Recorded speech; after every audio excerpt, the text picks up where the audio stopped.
Hello, welcome to the THC show. Good to see you're all back with us again. This is the show where we find some of the uncomfortable truths, but we provide some hope and some ways to change things to a better future. That's what we're hoping for sure. On the show today, we have 8 out of 10 Glenn from CannaMatch.ca joining us for the 420 session. Jerry Martin will be here for the Martin Medical Moment. And very pleased to have Cindy Heemeryck as my guest today. Cindy has been so active within the cannabis community as Dana Larson's personal assistant, but also managing a number of the different projects that Dana has going. She's been a guest with us for a short time, once on a previous episode, but this time she's going to be our full-time guest, and I'm very happy about that. Well, things are progressing as they have been week after week. I find myself back in pretty much the same position with respect to the state of affairs in the world and this virus that we're dealing with. They've been having trouble with it in a lot of different places around the world. It's still having its way in many different countries. I think we had the largest day of cases just the other day, worldwide and globally speaking. My concerns and comments for the most part have been about what's going on in British Columbia and here in Vancouver. And I must say I was thrilled, as I have all along, been thrilled with the initial actions of our provincial government in recognizing the spread of the threat of the spread, if you will, and closing the borders and closing the airports and closing the businesses and really explaining carefully to people about the dynamics of catching a virus. And that was all really great. But as I've been doing week after week on the show for the last couple of months now, more and more upset with the rhetoric from the government, the continued fear-mongering that's going on with respect to the virus here in British Columbia. We have flattened the curve completely for a very long time. There's been none of it in any of our communities in British Columbia other than a few care homes and a couple of outbreaks. But other than that, the people came out en masse a couple months ago, shoulder to shoulder up and down the sidewalks of English Bay, and no corresponding cases to match. And the government lost a lot of credibility in that because they were predicting huge amounts of new cases based on those people coming out into public, and none of that happened. And here now, we had the Easter weekend, another good example of a lot of people out and about and no corresponding new cases to match. And now we've had the protests because of George Floyd and such the tragedy that's happening there, but the tragedy that's been exposed by that, of just how people are treated in our society, especially by our authorities, our public servants, those that are charged with protecting us. It's been abominable for a long time for anyone of color that is a visible minority and how they are treated. So we've had some uprisings about that and good on it. We've had some changes made as a result of that. There should be some defunding of the police, absolutely. The police make way more money for doing way more things than what they really need to be doing for us. They are not mental health experts. In fact, they're the antithesis of that. They have no business trying to help people in those situations because of the biases that they carry and the peer pressure around those things, the stigmatization of these people that are in trouble and have mental health issues that the police have for too long been a part of continuing and fostering. So they shouldn't be involved in those things. We should have proper experts that understand compassion and how to really deal with people and reduce the amount of harm that's caused to them by poverty and oppression by our governments. So there's some good things happening with respect to that. I've been talking before COVID about how our democracy is out of control here. We need to reset things. We need to have good people get together and decide what's right and wrong, because there has been a real lack of right and wrong with respect to how we are governed. There's been our rights, and there's been what governments do that is obviously wrong, that we can't really do much about just because of the way things are. And we need to readdress that and stop that from happening. We need to get public servants back into the box that they belonged in, where they are servants of the public, and that is their role. And enough behind the scenes lobbying, code word for bribing and threatening of our politicians by the corporate elite and how they want to exploit us and monopolize things. No better example, of course, than the cannabis file.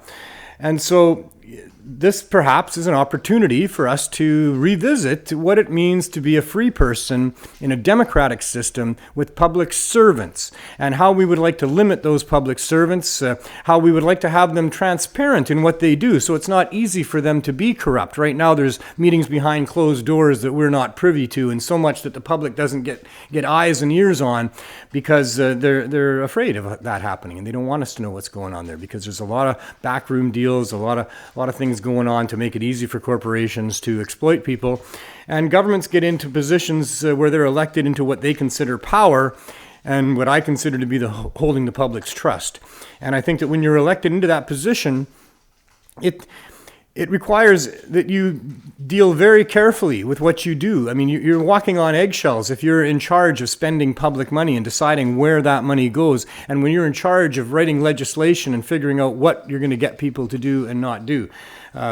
It's been a very perilous spot for a long time, except that they've insulated themselves from these things. They've made themselves so that they're not accountable for those types of breaches of our trust, and they're not transparent in the first place, so it's even hard to find out these things. So we need to reset things where we have real transparency. You know, a video crew that follows around and broadcasts over the internet exactly what your MP is doing. MP Watch and everybody else's MP Watch, and we can all just tune in and see what they're doing during their day and see who's lobbying them for what and which contracts they're handing out and why, and make them a real part and make us a real part of the decision making that goes on there, so that we can see what happens, and they can proudly look into the camera, the guy that's following them around, and say, well, now you can see why I gave this group the contract for this service to the public, because they're obviously the best deal for the public, or you can see here why I had to say no to this because it infringes on people's rights. And our public servants really need to get a good handle on what people's rights are, and that what a servant to those rights would be.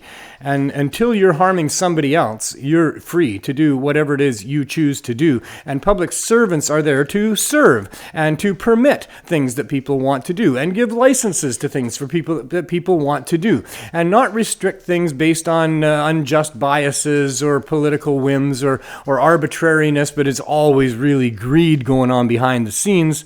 That our public servants really need to take that job a lot more seriously, and we need to force that situation to happen. They're not going to do it by themselves. They don't get elected into being the ruling party and then decide that they're going to severely reduce their powers and give everybody a look into the inner dealings of how they're making decisions and all of that kind of stuff without being forced to do it. So maybe we can use this opportunity of the way things are in our world right now to gain some control back over what our public servants are and are not able to do with us. Of course, the big issue with this show and the big issue in general, if you really want to look at where the corruption is and that it's the drug war. It's the attempt to prohibit the natural plant substances and protect the interests of synthetic pharmaceuticals and alcohol and numerous other things that people can get patents on and control. That our public servants, believe it or not, I mean, if you're coming from some other world in the universe and you wanted to see how things work here, you'd be probably surprised that public servants that are paid by the public to serve the public are actually involved in doing a whole bunch of stuff that just pads the pockets of the financial elite that get access to them. It's really a system that we should be very upset about and offended by. And so let's do something about it. Get upset about it, but don't be angry all your life, because that's no way to live. Stay focused on the positive ways that we can affect change in this world. I highly recommend that. When I got into activism full time, I was always kind of an activist in my heart, and things that I did along the way as a mainstream person living in suburbia with a family and what have you. But when I decided to quit and go full time into activism, it was just so appalling at how things had gotten to the point where our public servants are able to wield power over us, and that we're all afraid of them, and we're afraid of the police. And that's really a shame too, because the police really should be there to protect us, and we should feel good anytime the police are around. But that's not the way that it goes. So we have to worry about all of those things, and maybe this is a good opportunity to do something about that. But on the cannabis file here, an example would be in New Brunswick this past week. They decided that they wouldn't allow any indoor growing of cannabis on the agricultural lands. And agricultural lands are lands that in many cases are covered in greenhouses, and they grow a lot of different things, especially in New Brunswick where the climate is pretty harsh over there. Greenhouse growing is the way to go outdoors. It's not really outdoors, but that's what they put up there, and it's the agricultural land. But they've decided that cannabis can't be one of the crops that they grow in there. For what good reason? I mean, that's an arbitrary decision based on a hate for and the stigmatization of a plant over decades that has no basis in any fact or any problems at all. Growing cannabis in a greenhouse doesn't harm anybody. It doesn't harm the land. It doesn't harm anybody. And yet here's our government deciding, on a whim that, well, we'll allow cannabis to be grown, but we're not going to allow it to be grown efficiently. We're not going to allow it to grow in ways that make good sense to people because we just don't want people growing weed in the first place. We've never liked it. We've always known it's the devil's weed. And my grandmother and grandfather told us, it was no good, and we still believe that. Or probably more reasonably, they've got a back deal going on with somebody else, and they want to control the market so that they can be the ones growing it indoors somewhere, just outside the agricultural land area or whatever it is. It's always corruption. It's seldom ever right. And when you look at how they treat cannabis, you just be amazed at what they're doing with this plant that has the best track record of any plant in nature with respect to harming people or helping people. The balance of, is it harmful? Is it helpful? Cannabis is way, way on the helpful side and nothing on the harmful side. Very difficult to harm yourself with cannabis in any form and really, really easy to be helped by it. So that plant, you would think, would be one of the plants that our society would cherish and would value greatly. And we do as citizens. You can just tell by the sales of cannabis and how much it sells for that we as a society greatly appreciate that plant and what it does for everybody. But the government, these people that are supposed to work for us, you would think that they'd be up on the rooftops proclaiming that they were going to help us get access to this fabulous plant. And they're not. They're begrudgingly allowing access, but only if them and their friends can be the ones that make the money on it. And the rest of the people that want to benefit from it, well, you're going to have to get it through us, and you can't benefit by growing it and all the rest of it. And it's a bloody joke. So this is still going on. We're still spending so much money on trying to enforce the illegal cannabis out of our system. The OPP raided 6 indigenous dispensaries that were on a strip of land owned by the reservation. And because the reservation wasn't collecting rent, and that's what they say, they asked them 4 times to leave and then eventually asked the OPP to come in and remove them, which has now been done. 6 people have been charged and these places have all been shuttered. Damn it, why wouldn't they just pay the people some rent? I guess they thought, these were probably people from that particular reserve. They thought that was land that they could use or should be able to use. I don't know any of those dynamics about this. All I know is somebody complained that they weren't getting their cut about somebody helping people get access to cannabis. They weren't hurting anybody. They weren't hurting anybody except maybe the bottom line profits of government stores, and maybe the chief there, she wants to have some, profits coming from that and doesn't want to hurt that. I'm not sure. But it's empty, unused land that was being used to help people get access to a plant that has been so severely derided and demonized and restricted that people have died and suffered because of it. So somebody wanted to go ahead and be brave and do that, and now this reserve thinks it's okay to have taxpayers pay for police to go in there and shutter 6 dispensaries, which can't be cheap. That's for damn sure. So I'm not very happy about that. On the good side of news, I like good news.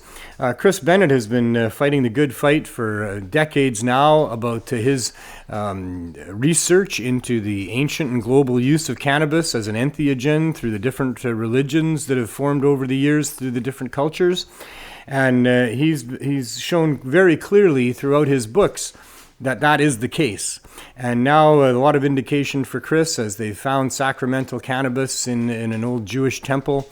And that's going around the world with the revelation that cannabis played quite a role in the forming of Christianity and all these other religions that have come up around it at the same time. In the case of Christianity, of course, cannabis was the largest ingredient in the sacred anointing oil, the oil that the priests in their inner chambers would douse all over themselves, pour all over their bodies as instructed by God, and then pour all over the incense burning, hanging things, and then lit on fire, and then they would hotbox the inner sanctuary of the priest's chamber there while he communed with God. And Chris has been pointing that out for a long time. It's actually pretty clear. If you follow Chris's book and look into the Bible and really have a good look at it, you'll see that's exactly what was going on there. And why wouldn't it be? Of course, cannabis is a great sacrament and a great way to commune with nature and the spirit world, or whatever it is you want to commune with. It's a great vehicle to allow that to happen. So now the rest of the world is figuring out that Chris was right, and that is what the Bible says, and there's actual evidence in the temples in Israel to prove that. So that's all great.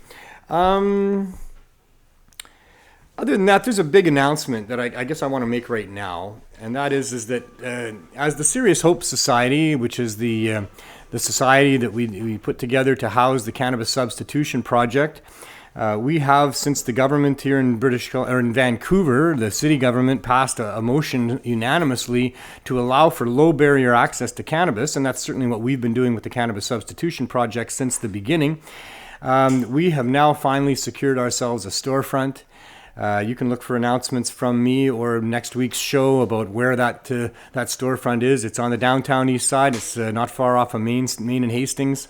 And we are so thrilled. We think of all the places that we've looked at over the last number of months, this one is better than all of them in just about every area, every aspect of it.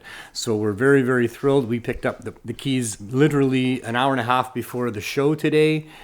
And now we're progressing to set it up properly and get cannabis to the people where they need it in the ways that they need it. So we're going to have low barrier access. That means that it's not going to be expensive. We refuse to mark anything up more than 50%, and that's higher, quite a bit higher, 20% higher than where we think we can be. But we want to make sure that we have a business model that works first. But that is our goals and our objectives. Our goal is never to have a gram of weed in double digits. Everything should be under $9 a gram, and we're going to start out with the best weed we can find for $6 a gram, see if we can sustain that. We're going to have high-dose edibles. There it is, $4.19. Roll them up. We're less than a minute to go before our sacred moment of imbibing the magical sacred herb. There's the big announcement that we've been waiting so long to be able to make properly. We wanted to make sure we had a key and had a space that we actually had possession of. So now we do. And we're going to have high-dose edibles and good quality cannabis at really good prices and available in topicals and all sorts of other ways as well. Everything we can do to help people better their lives and deal with pain and deal with addiction to opioids and to help solve this other pandemic that is still raging on, and that is the poison drug supply, the overdose opioid crisis. So 420 coming right up. As always, 8 out of 10 Glenn from CannaMatch.ca joining me for that. How you doing, Glenn? Good afternoon. Good afternoon. Yeah, you're famous for yelling at the mics, Happy 420. aren't you? Yeah, wow. I just have that voice, right? Yeah, I know. Yeah. Just a little bit of yelling. Yeah. If you got it, use it. Use it. Have as much fun as you can. So that's some exciting news. Very exciting I news. got some exciting news. I got an interview on Saturday from Kick the Media called Who Is It? And they did a piece on Glenn Wells. About 40 minutes. Nice. Yeah, so it'll be available on Thursday, I think. They'll be releasing it. So that was my exciting news for the weekend. Or you can tune into the THC show. Any 4 episodes will give you 40 minutes of Glenn. And how many episodes have I done now? Like 37? I think I missed the first 3 or something. This is episode 41 today. Yeah. So about one of them was playing Still Trippin', the movie that I made way back in the day. You can still watch that Still Trippin'. It's episode 6, I think. Yeah. And then we missed one. Yeah, 1 or 2. So that's probably 3 less than what you've done. Cindy is my guest today. She sat in for you once. Yes. I love Cindy. Jennifer Cole sat in once. Yeah. There's been a couple. So yeah, you're over 35. Oh yeah, definitely. Yeah, I'm 55. Old enough to be trusted. You're over 35. 350 minutes of Glenn. Oh, really? Hey, wow. I bet you there's more than 350 minutes out there. We go overtime sometimes. And we've never gone under. No. And sometimes really over if Jerry's not here. Jerry's always here. He's almost as reliable as you. Almost. So, no new deaths. And now it's a contest. Yes. You're talking about you COVID. And Jerry are now in like heat. Like, who's going to be the first to miss an episode, right? You just set that up there. You didn't even understand what you just did there. That's right. What do you want to know? Oh, I know. More exciting news. Okay. The Canucks are now on the ice practicing. Right. They're saying the end of July, so that the jersey I brought you last week is actually working. So they said by the end of July, 1st of August, they will be starting the 2014 playoff. I will start. Oh, gee whiz. What? I got half dressed today only. Oh, you're not wearing your red shirt. I am, but I... Okay, Neil's going to take his clothes off right now, everybody. There you go. Because I got to rock the Cannabis Day. And Neil should have had some music going there. Yeah, some dim lights. Yeah. The dimmer, the better. Yeah, so I think we're going to be going to a hockey game soon. Wow, I don't think you're right. Oh, I saw it on the news. I don't think you're right. They were out there, yeah. Just because the Canucks are on the ice doesn't mean you and I get to go to a game anytime soon. Okay. That is yet to be seen. We are in absolute limbo. I have faith with respect to going to see them in an arena for a long time yet. Oh yes. Oh, I absolute see what you're limbo. Saying. Yes. They're going to play out the playoffs. But they're saying they're going to go into phase 3 next week. On Iceland is totally no restrictions at all now. Glenn, I mean, I'm an optimist. Yeah. But I'm a realist too. Yeah. This is not just a British Columbia issue. With respect to the NHL and international and national hockey and football and basketball and soccer. Yeah. And this thing is not done at all, not even close. Obviously, there will be no fans in attendance during the NHL's end of this season. Then they'll have a break. Then they'll start the next season. I really would be surprised if they're going to have fans in the seats when they start the next season. And mostly because we're going to go through the fall. And there's quite likely going to be second waves of this, new waves, like the cyclical wave happening in some of the other places where those teams exist. So I'll be surprised if it's anytime soon. It won't be. Kind of thinking these protests that we've been having in the States and Canada, all these people getting together, might be good for the herd mentality. Of getting We're going to get to find that out. Because if there is asymptomatic people spreading it without them knowing it, it's going to happen there. But they just said today that the WHO, the World Health Organization, has rescinded their thing that the asymptomatic people stepped back on it a little bit. They didn't not completely rescind it. Yeah, but as you and I talked about, it's you may be able to catch it from some asymptomatic person under ideal circumstances, but that is not the norm at all. No. There's very little evidence that that's happening. But the WHO, we should sue the WHO. Yeah. They have decided that they're going to say, well, you can catch it still, because they don't want to. They don't want to say stupid. You can't, and then have somebody say that they did, and then sue the WHO. Yeah. So I don't know, but there's so much flipping nonsense about it.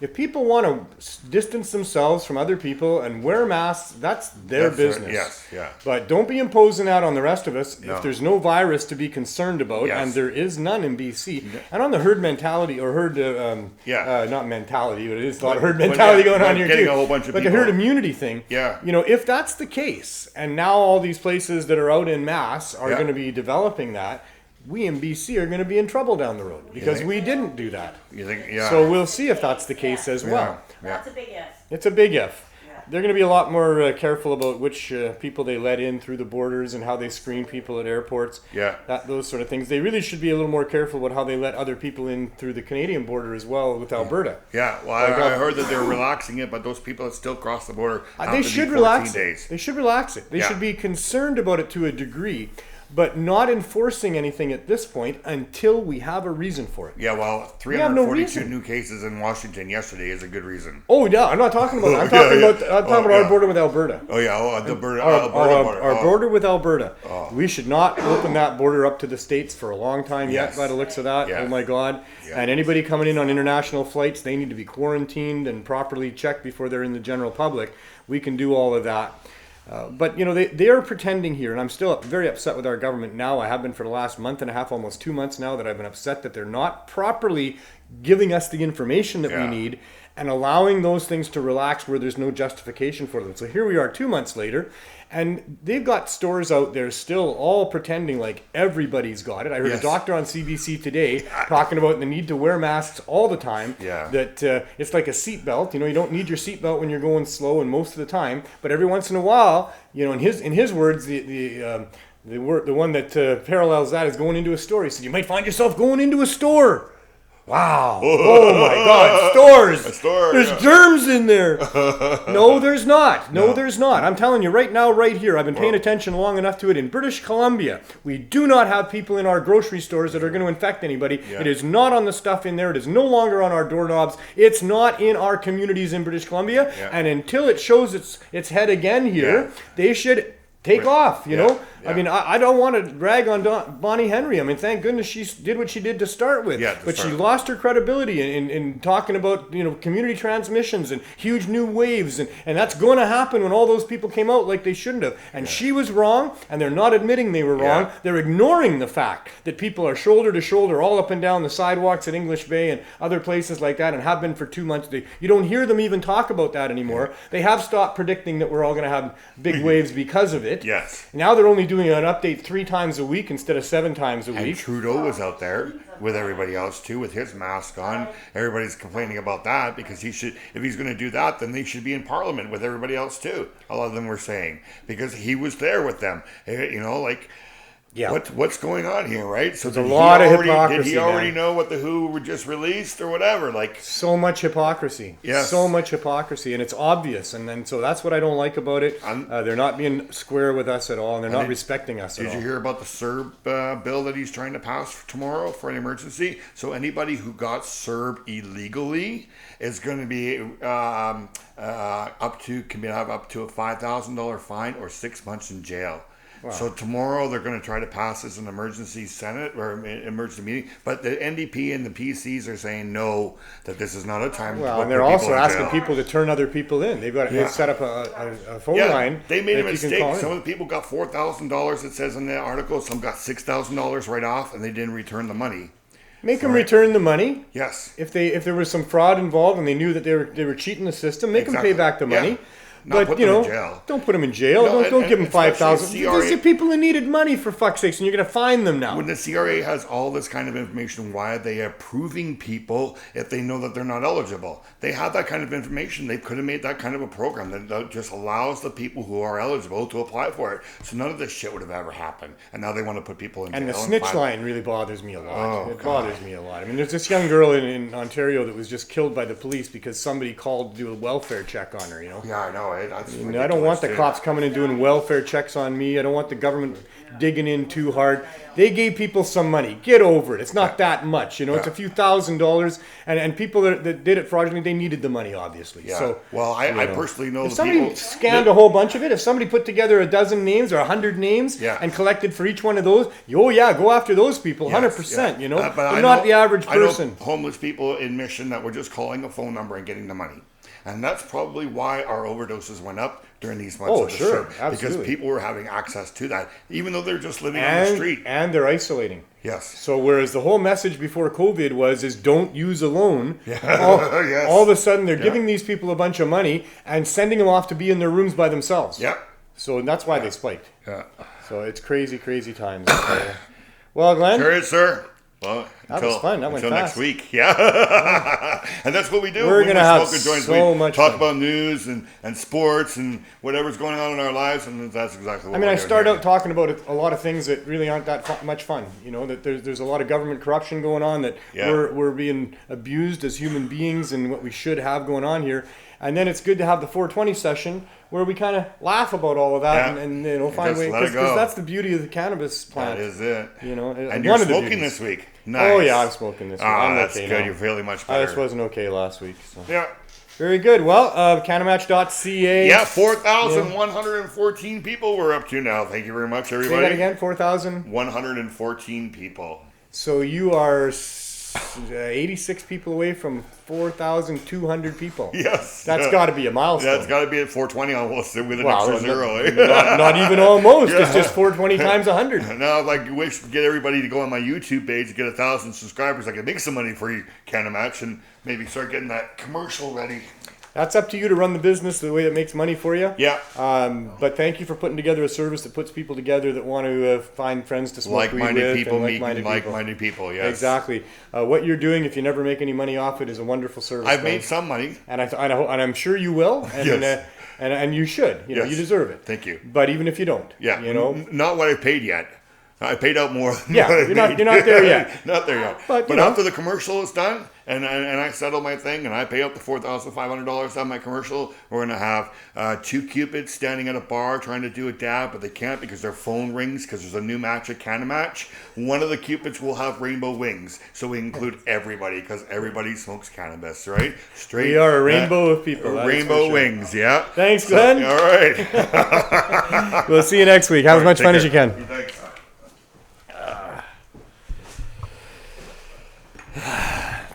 Hope that was as much fun for you at home as it was for us here. Maybe even more, right? So this brings us to the next segment of our show, which is the Martin Medical Moment. And the Martin Medical Moment is named such because 2 reasons.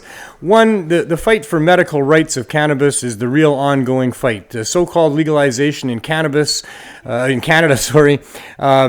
is really a nightmare for any medical user. There's no access to medical grade cannabis. There's not the medical dispensaries that we had before, where people that cared would take time and get you products that would work properly for you and explore the different strains and ingestion systems and all the rest of it. Medical dispensaries are of such value to people that are using cannabis for medical purposes, and that has been the fight for a long time. I mean, originally for me back in the early 2000s when I was becoming active in trying to end legalization, the whole idea of it being a medicine was kind of iffy. It was a component of it, but it was the worst component of it, because we did come to realize as activists that there were some people that were really, really benefiting from cannabis, and that without it, their lives were in peril.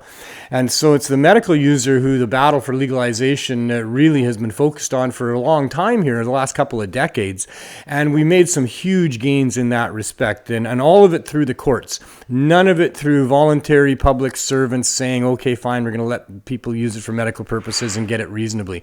Never. Not even close. In fact, the battles that we've won in the courts for access to cannabis for medical purposes has been fought tooth and nail against our public servants who have used your tax dollars to fight those fights. Millions and millions of dollars they have spent and tied up court time to try to prevent people from getting access to nature's best medicinal herb. It is absolutely disgusting. So this has been going on for a very long time. We made some huge gains. We had hundreds of dispensaries across Canada, had hundreds in Vancouver actually.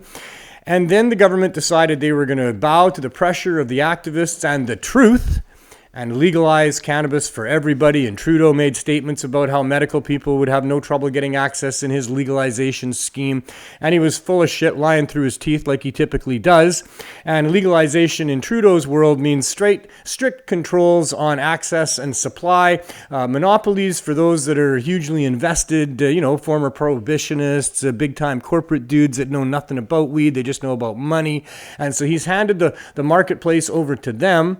And those people that are growing outside of that and wanting to help people get access for medical reasons have been completely left out of this system and persecuted, had their places shut down, and have been prosecuted by this government with, again, your tax dollars. And one of the poster boys for that particular thing is Jerry Martin. Jerry Martin has been fighting this fight, since they arrested him 4 years ago. 3 years ago. It'll be probably going on 4 years, in a half a year or so. But for 4 years, he ran a dispensary in a small town in Saskatchewan, helped over 1,000 of his members get access to cannabis through strict protocols set up by compassion societies, and wanting to be brought into the mainstream marketplace, wanted to be legitimate, and tried really hard to do that.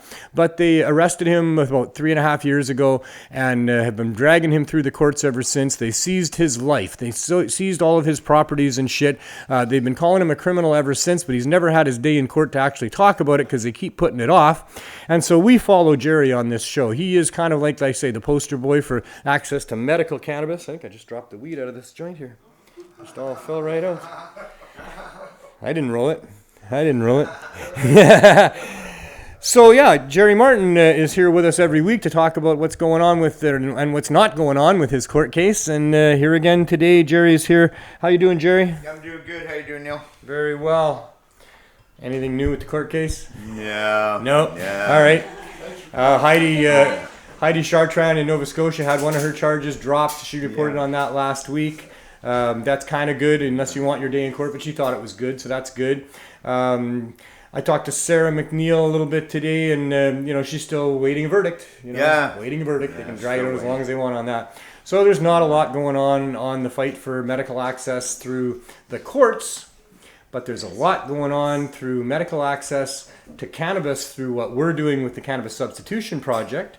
And there's a lot going on with access to other entheogens and cannabis medicines through what you're doing. And tell us about that. Yeah, so microdelics, we were just using an LSD analog and a magic mushroom analog, so that we can get around those laws a little bit. Currently, we only sell them for research purposes, just so that's clear. It's not legal to take them, but we encourage anybody that's doing any research to buy a kit and try it out. I'm a big fan of doing individual research when you're suffering with pain and depression and anxiety and addiction and all those kind of things. People should be doing their own individual research on what works. And there is a lot of momentum these days to say what people have been saying for a long time. Psychedelics help people. They can reset the brain. They can help you deal with all these different things. So, So microdelics.ca. There's so people can register and get from you to do research on that. Is that how that's working? So they can register. We just want to make sure they're of age. They've got to check a few boxes saying they're not, consuming it, and for research purposes only. Right. It's prototype kits, so.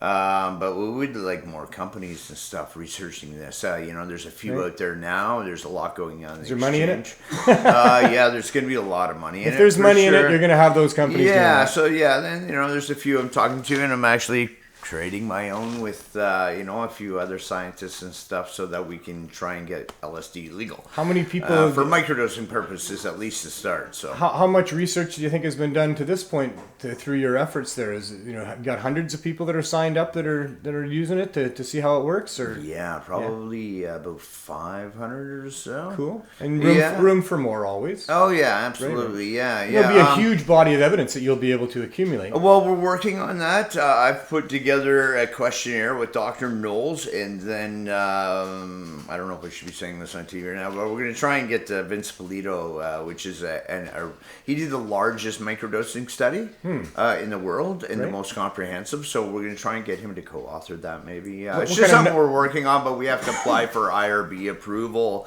so that it's a legitimate study. I've offered to fund the cost of that, though. So, any idea what the numbers were that he was using in his study?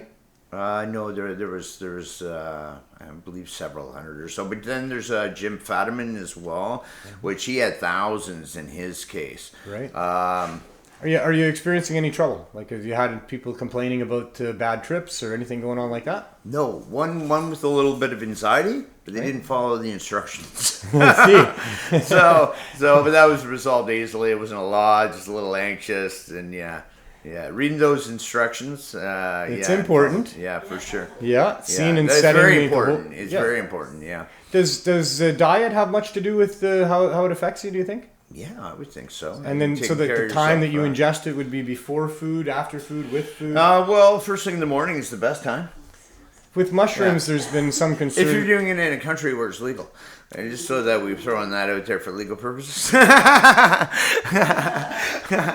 No, Jerry, now come on. For anybody who's doing it. Well, for anybody that's doing it, whether it's legal or not, if you're going to do it, do it right. So, do it in the morning. Do it in the morning. Do it in the morning. They say every fourth day. But I'm talking to someone else out of the UK right now that's suggesting I should do my DMT every day. I see. Yeah, there's a few scientists. So DMT, how often are you doing it? I did it this morning. I've got it right in my bathroom now. Okay. Is it a 10-minute trip? No, it's no trip at all. It's no trip at all? It's microdosing? No. Yeah, it's microdosing. Okay. Because DMT... in a full-blown DMT episode is pretty psychedelic. Yeah, well, there's different types of DMT. Okay. So there's that NDMT, which is the most common that most people will do at home or wherever they're doing it. Right. And does that provide hallucinogenic effects? Yeah, for sure you can break through. It's quite the experience. Yeah, right. An eyeball coming at me last time. It was quite intense. I saw clowns and elves. You see me? Everybody turned into a clown or an elf. I couldn't believe it. I was looking so hard to see if that nose was really a rubber red nose. And pointy shoes and ears and shit. But anyway. Yeah. So yeah, then there's there's 4 ACO DMT, so that converts into psilocin, so it's like a magic mushroom type of. So you gave me some. Yeah. You gave me some, and you told me about every third day to take one. So yeah, for the LSD. I have been doing that of the psilocybin. What's psilocybin? Oh, psilocybin. Oh, I give you the capsules. You gave them to me. Sorry, the capsules. The capsules, sorry. little brown capsules. Yeah. I've been doing that, and the last couple times I've done it at night before I've gone to bed, and I've been conscious, awake, most those 2 nights. Like usually I sleep like a baby. Right. But last night again, boy, oh boy, my mind was going. Yeah, you got to take we them in did the just morning. get the key for our new dispensary today, and I'm excited about that. But no, that's not me. I'm not like a kid going to camp that can't sleep the night before or anything like that. I usually get a good night's sleep. But last night again, and because it was very familiar to like 3 days before at night when I had done the same thing, I'm like, hey, I'm kind of back in this headspace where I'm not really asleep. I'm kind of awake, and I'm kind of sativa-ish. So yeah, I think But you took them at night. I took them at night. Yeah. So where were you to tell me to take them in the morning before I started taking them? Now I know though. Yeah, It's there are all instructions on the website. good. On the website. Yeah. Nothing on the capsules. So. Yeah, well, those weren't on the website either. Those were a special gift, right? We don't sell those. So. And somebody like me should already know better, probably, Yeah, right? Like, that's for sure. that's You what got you would lots of think. friends, yeah. You would think, but no, I hadn't really asked the question about Yeah. the right time, and even there, I wasn't so much asking you the time as I was with respect to food, whether you would take, because there's some concern with mushrooms for people that are taking the raw mushrooms, Right. that it'll upset your stomach, and there's some nausea that goes along with that, and you Sure. can drink it with a a vegetable drink, tomato juice, but I prefer the V8 sort of thing. Sure, and that's more at higher doses. You're Yeah, taking for sure. such a minute amount that you're not going to get a lot of the side effects that are most commonly reported When you're in a high microdosing. dose experience. Yeah, we are talking about major doses. Yeah, that's so for sure. you're not going to get a lot of those. And by the way, the Jim Fadiman protocol, so once every 4th day or every 96 hours, we recommend that for, I believe they recommend that for the mushrooms as well as the LSD. Right. What's the reasoning behind that? Well, this is it. So this reason was only done for a protocol. All right, so and plus it gives you a What, time. to have a way to measure Well, things? they wanted to measure Not it. because that's what they thought would work best, Well- but because that's what they wanted to be able to measure. Well, for several reasons. Is once you can become immune to the effects, but again, these are at high doses, right? So you may not get the psychological effects and the hallucinations. As if you were Right. to take it every day at a high dose, you'd have to take more and more and more. But it doesn't mean it's not activating the receptors every day. And the serotonin receptors, Right. which is why I'm going to do the DMT every day now. So like Albert Hofferman, he took LSD every day till he was 102 till he died, or 103. But the reason behind that protocol is it gives you a day to try it, a day to reflect and to write down your journals or whatever you're doing, because we don't encourage, we encourage that you do other things besides just microdose, get some counseling or Exercise? or exercise, a whole bunch of different things that you can do to make it work. Right. I mean, people have psychological problems, and this is why they're going into this. So they're having a therapist or someone that can explain those things to you as you're going through it is definitely beneficial and increases your chances of whatever you're doing. For sure, yeah. You're looking for a good end result, and there's probably a combination of things that would help get to that end I got result. myself a therapist now myself. You have told us that, and you're looking so much happier these days. I'm very happy to see that. Yeah, well, I'm doing 5 MEO DMT sessions too. Whatever which is floats your boat, dude. right? Yeah, Whatever floats your boat. Have I got something to show you? You freak! Cindy doesn't want to sleep in the same house anymore. Yeah. One person's fun is another person's horror. Oh yeah, for sure. It'll make a good As long as one document. isn't imposed on the other, it's all good. Yeah, so that's a whole other level, though. I really don't suggest that anybody tries 5-MeO by themselves without a proper guide, and it's gonna be very dangerous. Nice. Yeah. Yeah, it's true. Yeah. It's true. We're not talking about weed here. We're talking about things I know that it's a whole nother level. and when done proproperly, can have great benefits. But Yeah, when done for sure. improperly, can And can you have some definitely problems. want to have someone to explain what just happened to you. Yeah. I had a friend of mine that's helping me coach me as well, and I brought him out, and I didn't think I'm a poor guy, but it was good. It was good. I just was, it was good. It was all good. But I thought I'd lost him there for a minute. We're all just practicing whatever we're doing. Yeah. So I guess that's it. We'll we'll see what happens next week. There's always something going on with you. It might not be courts, but there's always something going on, so that's really good. Well, we're working on some new courts, so we're trying to legalize LSD now. So is there any type of time frame? No, we're working on experts right now. So we got a whole bunch of experts that we're going to go through, and then we're going to have to this publish year. Do you think? Yeah, definitely. Yeah, we want on it now. So cool. Some good things to look forward to. Yeah, for sure. Awesome, man. Yeah. Thanks, Jerry. Carry on. Have as much fun as you can. Yeah. I try.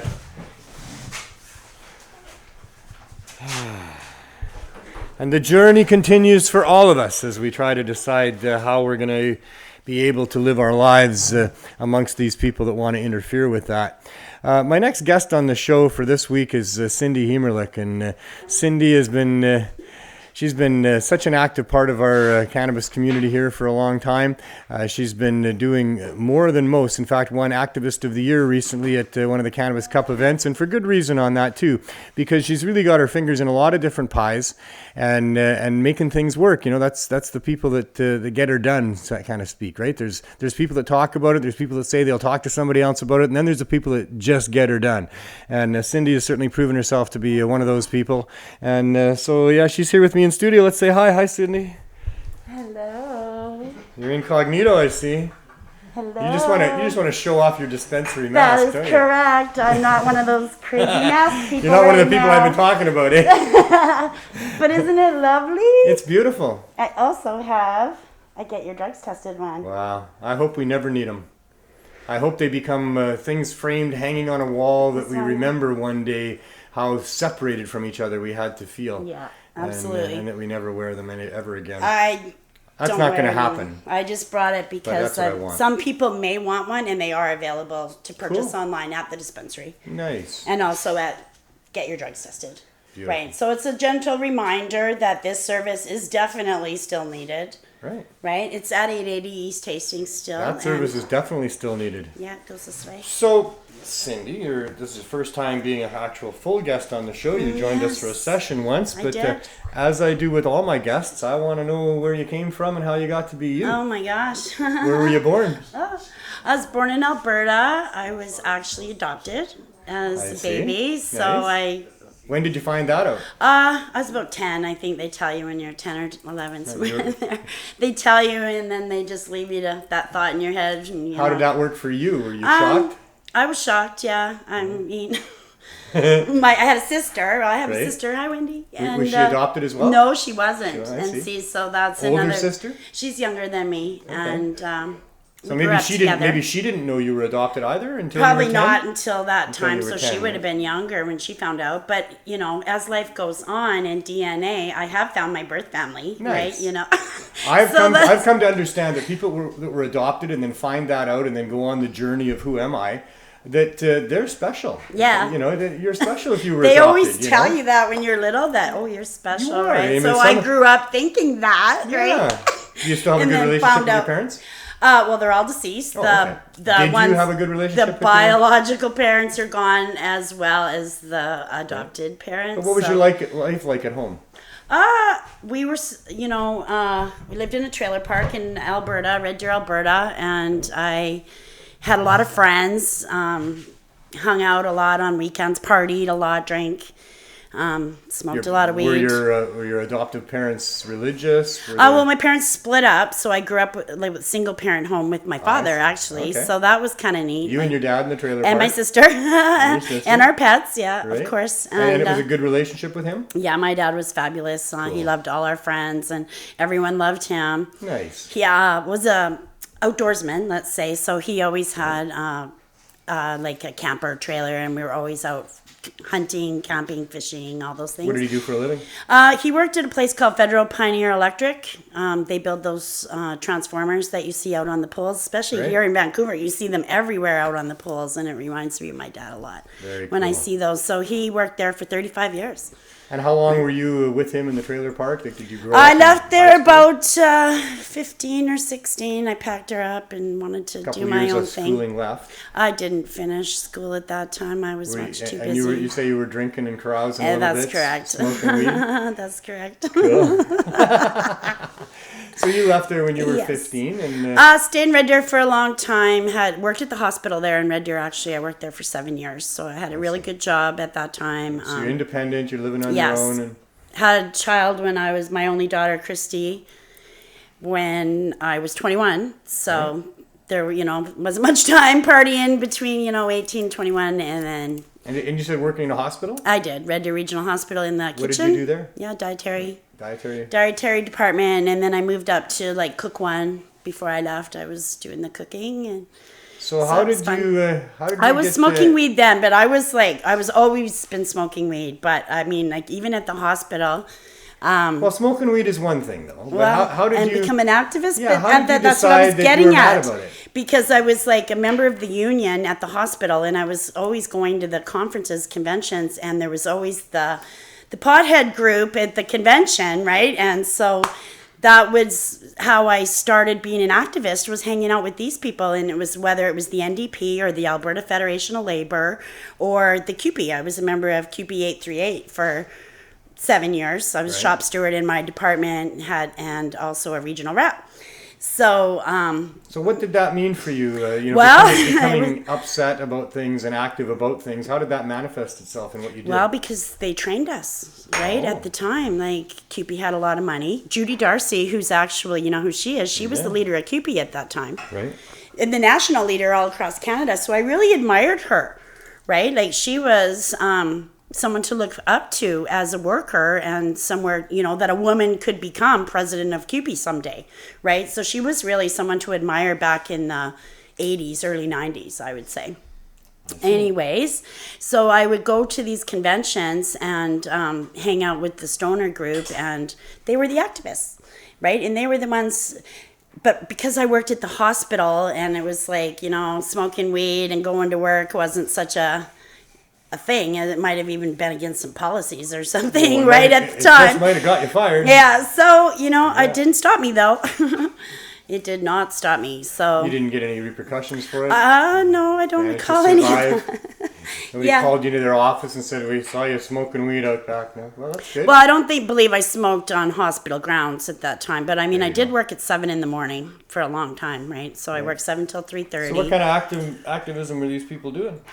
Back then, well, the NDP was the official opposition in Alberta, right? And so we would do everything we could up against the conservative government. So you'd hold rallies. Absolutely. And, put up posters and write letters. And have conferences, a lot of conferences at the time. There was money to burn, right, in the 80s and the early 90s in Alberta. That's when Ralph Klein was still there. So we were fighting Ralph Klein part of the time, too, right? Because I was never a fan of him. I know a lot of Albertans are, but I never was. I haven't been too big a fan of any politician yet. They seldom do the right thing, in my opinion, and they take advantage in ways that I don't think they should in all cases. That's true. So, never been a big fan of those people. So I moved to BC and... you been looking at my notes or something? No, but it had to come over the border sooner or later. So 1998. That's where I thought we were going. Yeah, 1998. 1998, eh? Yeah, I came to Kelowna, actually. And it's really, looking back, it's really hard to say what even brought me to Kelowna. I mean, I came out with a fella, but he he didn't like Kelowna. He couldn't find a job at the time, and I got a job right away, made some friends, loved it. Kelowna, That's where I know you're from, is you're coming from Kelowna and getting involved in stuff down here. So he left. 3 months later, Buddy packs his shit and goes back to Alberta and leaves me there. And I'm like, okay. So I just, dealt with it for a while, and then I started my hot dog business in 2001. So it was during the what? John wants us to pick up that hot dog. Oh, okay, good. We're gonna sell hot dogs again one day soon. But or something. We'll do something with it. Something. But I became the pot dog lady later on. But I see. The hot dog was there pot in your dogs? There was not. It was just because I was the advocate, and Sensible BC, later on came so you about ended up too. coming to Vancouver. I came to Vancouver in 2016 after spending a lot of time coming here, driving, spent a lot of time on the road with my truck and just being here, doing things on the campaign and such, So it only made sense, and Dana Larson used to say, well, when you move to Vancouver, we can do this and that. And I would be, I'm never moving to Vancouver. But it just evolved. Like, it's funny because the years went by, a few more years, and I worked with him, and we had different campaigns. We traveled across the country. You would support him when he'd be in Kelowna on his stuff. And we'd be doing stuff still. And then, like, the Overgrow Canada campaign in 2016, I wasn't even living here then. I was still living there. And Kelowna was our first stop. Right on the tour that year. Right. And you know what happened in Kelowna? It was so overpacked. The room that I booked, like, it was just, it was busting at the seams. Was that sort of the first real big thing that you did with Dana? No, we had Sensible BC before that. Oh, okay, because you were involved with Sensible BC. Yeah. For sure. I was a regional rep in the Kelowna area. So probably through Sensible, that's where you were having those conversations with Dana about if you ever come to Vancouver, we'll do stuff and things like that. Yeah. Right. Sensible was a big deal. It was a very big deal. It actually paved the way to legalization. Things, and I would argue that with anybody. Yeah. That all the work that we did and all the canvassers, and I mean, there was, what was it, like over 2,000 canvassers, right, that were out there helping us, and those were the saviors. Day, us canvassers were out in our communities educating people and changing people's minds. Yeah, it was a powerful campaign. It was difficult. I mean, we did door knocking. Like, we had some really other leaders besides myself that were really focused and driven, and so working beside them was just fabulous for me because we just tried so hard, and we ended up getting all the signatures in Christy Clark's riding, which was our West Kelowna riding, right? So we were very proud of that. To the Premier's riding. Some fabulous work done by a whole bunch of people, and all coordinated basically by Dana Larson. He was the real brains behind all of that. And so when did you come to work for Dana as his personal assistant then? That kind of evolved too. Is there stuff in between there we should talk about first? It's mostly, before I moved here, it was the Overgrow Canada campaign. And then when I moved here, I started working, with MJ Creams and the Pothead Books and, becoming a regional sales rep for these companies and landed lots of contracts over the years before legalization, right? And as a matter of fact, I brought you something. Let's talk a little bit about some of that. Yeah, let's talk about some stuff. So this is, you can put that out, but I brought you and the rest of the guys each a sample today of Lust. Oh, I've used that. Oh, you have? Oh, yeah. Well, this is yours. Thank you. I brought the other fellows that are here in the room today samples as well. I see. So you guys have seen what this is here?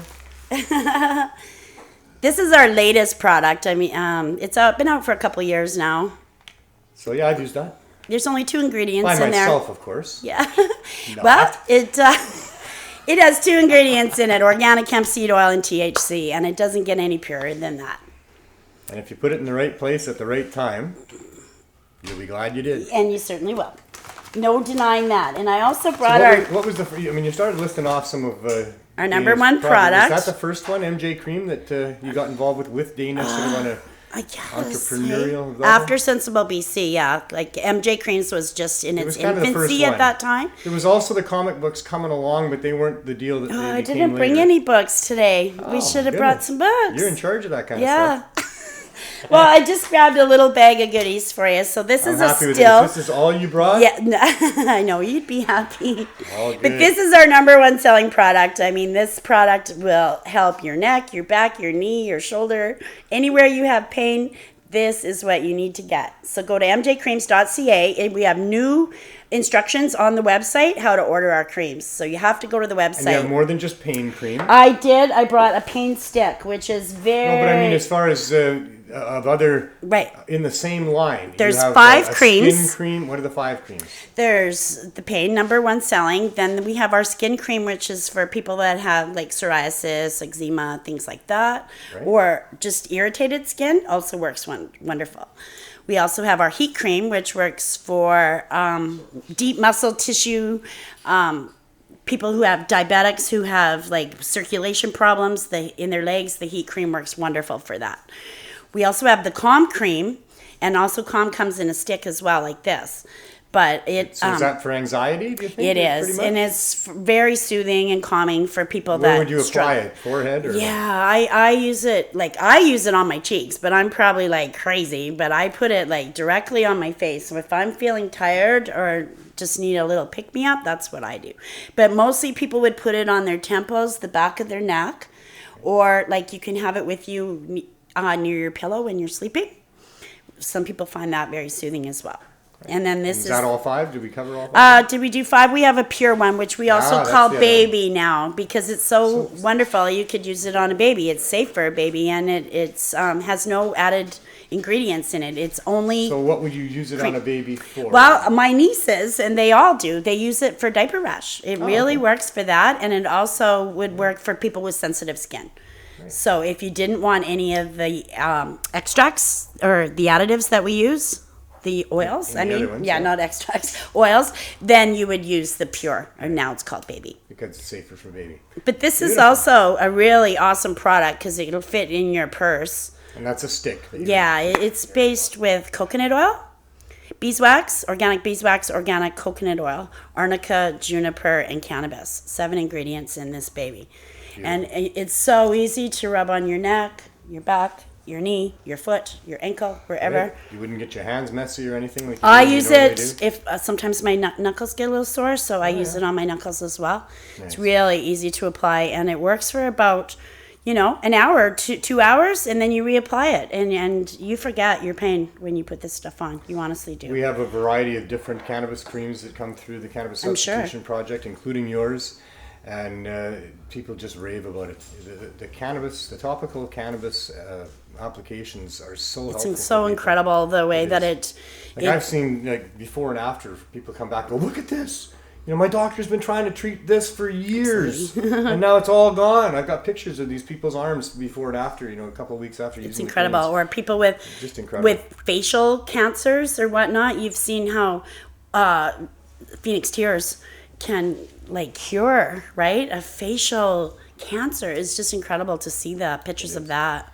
It's insane. But we also have this going on right now. Okay, not there yet. All right. Not there yet. He's gotta order. Another of the real major campaigns that you've been involved with Dana is the Overgrow Canada. Right. Overgrow Canada didn't run this year, unfortunately. We're too busy. Running of how many years? We did 4 years. 4 years. We did the tour in 2016 and 17. Did travel the country twice. Now these are high CBD strains of cannabis. Right.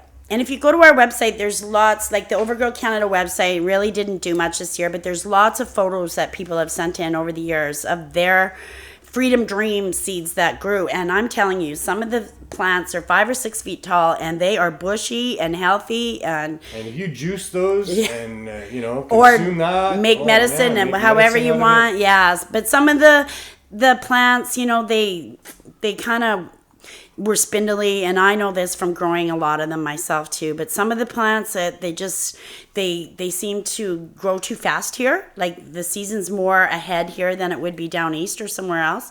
So they would actually even go into flower ahead of time and before August even, right? And it's wow, because they're used to being out on the field in Saskatchewan. But what a great idea! Yeah, what a great idea! Oh, it gave Canadians coast to coast the chance to try growing for the first time. And growing is amazing, and it's important. So much freedom in that. So cool to do. When people take the time and find a little space and grow. It's very, very satisfying. I mean, of course, you have failures, you have setbacks, because you're learning, how to give the plant what it really wants to maximize itself.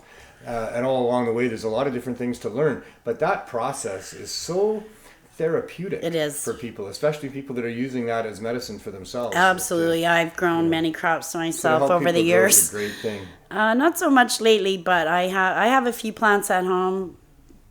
They're, about this big right now. Everybody should always have a few plants. Yeah. And those that can should have way more than a few plants. Yeah, if you have the space, by all means, grow as much as you can. That thinks you as a free adult don't have the brains or can't be trusted to grow more than 4 plants, well, grow more. Overgrow the government. I have 4 this year. It's always been important to overgrow the government right. and their stupid ideas of, no, you can't have this plant. It's still just as important. And screw them and their stupid restrictions for no good reason. You can have as many, tomato plants as you want, or blueberry plants as you want, or strawberries, or any fruit. There might be a restriction on tobacco, but it's ridiculously large. So it's time to get reasonable about cannabis, and They've just got dollar signs in their eyes, all of them. They're all just as corrupt as can be. They don't want to let it go. I mean, there's a little bit of self-righteous that goes on too, because Right. drugs are bad and Well, weed smokers to some are people. hippies and lazy, and the stigmatization and the lies that have been told about a lot of that is there to some degree. But almost always I've found that it's just a smokescreen. It's just an excuse, because really there's some other interests involved, and it's about, making money. more And the than bad anything. behind, always Yeah, about almost the money always, behind. Yeah, I get it. Yeah, and so much It's because they true. think they can get so much for this plant, and they can. They can. And they will be able to for a while yet, but it needs to come down. One of the things we Does. preached about for a long time at our rallies was to stop wasting tax dollars on enforcing stupid cannabis laws, ruining people's lives, but maintaining a prohibition price level that is outrageous for just a plant that anybody can grow. So It's true. another thing that you've been involved with is the rallies, like through Yeah, Dana as well, I guess. But Yeah, well, I became a member, like you, of the 420. Yeah, that's a lot of fun organizing that. This year wasn't so much fun. No, it Though, wasn't. hey, Yeah. it wasn't not fun at all. it'll make it that much more fun if we ever get it back again. Yeah. But, so you've been involved in helping Dana set up booths to market the different products. and Right. We other had things. booths, for the last few years, whether it be Sensible BC or MJ Creams. We have a beautiful tent, Pothead Books, MJ Cream tent that we like to get out once And in a while and that's show allowed you off. to travel around quite a bit. I mean, We you've been to a did lot of travel. cannabis We didn't cuts. take that thing with us because it's too big. But yeah, we did tour. We did some. It was in 2017, I think. Cups. You've done a number of cannabis cups. Right. We actually won one time the Karma Cup. Right. We won Nice. first place in the topical category in 2016. Right. So that We've was had an some other honor. seconds and thirds. and We've things. taken second, a few times. Yeah. But yeah, That's always a lot of fun. It seems like that was a long time ago, right? We haven't had any entries in anything for quite a while. So you mentioned a couple times the Pothead books. Right. And Dana is famous for his creativity in spoofing and paralleling some of the things that have happened to Harry Pothead. Harry and, Pothead a few is others. halfway What are through the books? comics already. Harry Pothead has been put into a comic book form, and I'm sorry, Right. fans, I didn't bring any. But you can go to can find 'em. greenbuttsandhash.com. Yeah, they're all there. But it's halfway. It's going to be a 12-book series of a comic book style, and we're ready to publish number 6. See? So it's up to 5 you can get right now. You can also get Cannabis in Canada Volume 1 and Volume 2 are available right now. And And a bit about that book. wow, it's for the cannabis lover. like the It's history lover. A pretty comprehensive history. It's very condensed Missed a couple of now. things that, Well, there's another version coming out soon. maybe some of the stuff I'm talking about will be put into perspective down the road a little ways. I think they might. Because, would be good. like Cannabis in Canada was published in 2016, Right. at the beginning of the year in 2016. And a so lot of it's- work went into it up until right, that time. Like, and it a was- lot, and also the lot of work. references in the back I mean, of the it had book. been in the works for a number of years, actually. That's correct. And Dana became quite a historian in the process. Yeah. If anybody hasn't seen some of Dana Larson's speeches where he goes into some of the history of all this stuff and goes great into it, it's well worth taking the time. They're for available, sure. I think, on the Overgrow Canada website or Facebook page. I think they're on there. A couple of them we Dana's posted. he goes without introduction, basically. Right. I mean, we've just been talking about him during the show here. Right. And I'm sure everybody at home knows who Dana is. He's one of the most prominent activists, and that's because of what he's done. He's been extremely creative and in your face for the politicians. So true. And Trailblazer. a real trailblazer. And in the last, how many years has it been that you've been like right at his side? Helping him blaze Well, I trails? moved here. Like I was able to take on more roles, active roles, and do things in 2016, like the latter part of the So year. it's been about 4 years. Yeah. that you've been really helping him do all of these things. And you've Yeah. seen a lot of of how new that things works. are on the works right now too, and unfortunately, I can't spill the beans right now, but I can assure you that we have some fun coming up. Something Cool. fun that Okay. all need fun. I'm Yeah, telling fun you, is good. work and no fun is not What good. are the other books? Okay, back to the books. Of course, the number 1 selling book is Green Buds and Hash. we're on the third printing of that already. He The tried to get fourth printing. sued for doing that, of course, but I they don't wouldn't think bite. that there's been no legal action on any of the books as far as I Darn, know. eh? Yeah, no, it's just, it's good. I guess they don't want to give him the publicity that would come from showing what he's done there. because he did Absolutely. an amazing job of Well, there's trying also things. a video now that was released on 420 at the end of the show around 5 o'clock or around then that day. So if you watched, or you can go to YouTube and see it there. And I think the dispensary also has it posted on there. If you're subscribed to the Vancouver Dispensary Society, they also have the video there. And if you haven't seen it, you got to see it because Dana Larson does both voices in the video, and it's done so well. It's wonderful. Yeah, he's done some fantastic work. What other books? Okay, so the other books are Harry Pothead. It comes in a paperback form right now. We're selling. That's kind of his first, wasn't it? It's been out for over 10 years. I think about 12 years now. And it also had many forms over the years, I have to like ask, different. that book that came out formats? 10 years ago, I mean, there was going to be a second one followed. Yes. And that still hasn't happened. And the comics that are now being put out there is still just the first book being interpreted. The Harry that way. and the Marijuana Stone, yeah. Right. The second book, let's talk about that for a sec. Yeah, let's talk about the that. second book, there's only a few people that know the plot. And I'll give you the title. It's Harry Pothead and the 420 Code. Nice. So it's a beautiful name. And well,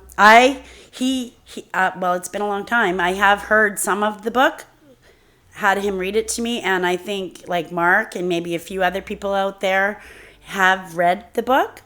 I think it's up to 13 or 14 chapters he's written already. So it's there. It's in the works. People ask him all the time when the next book is coming out, and I assure you that it will come out.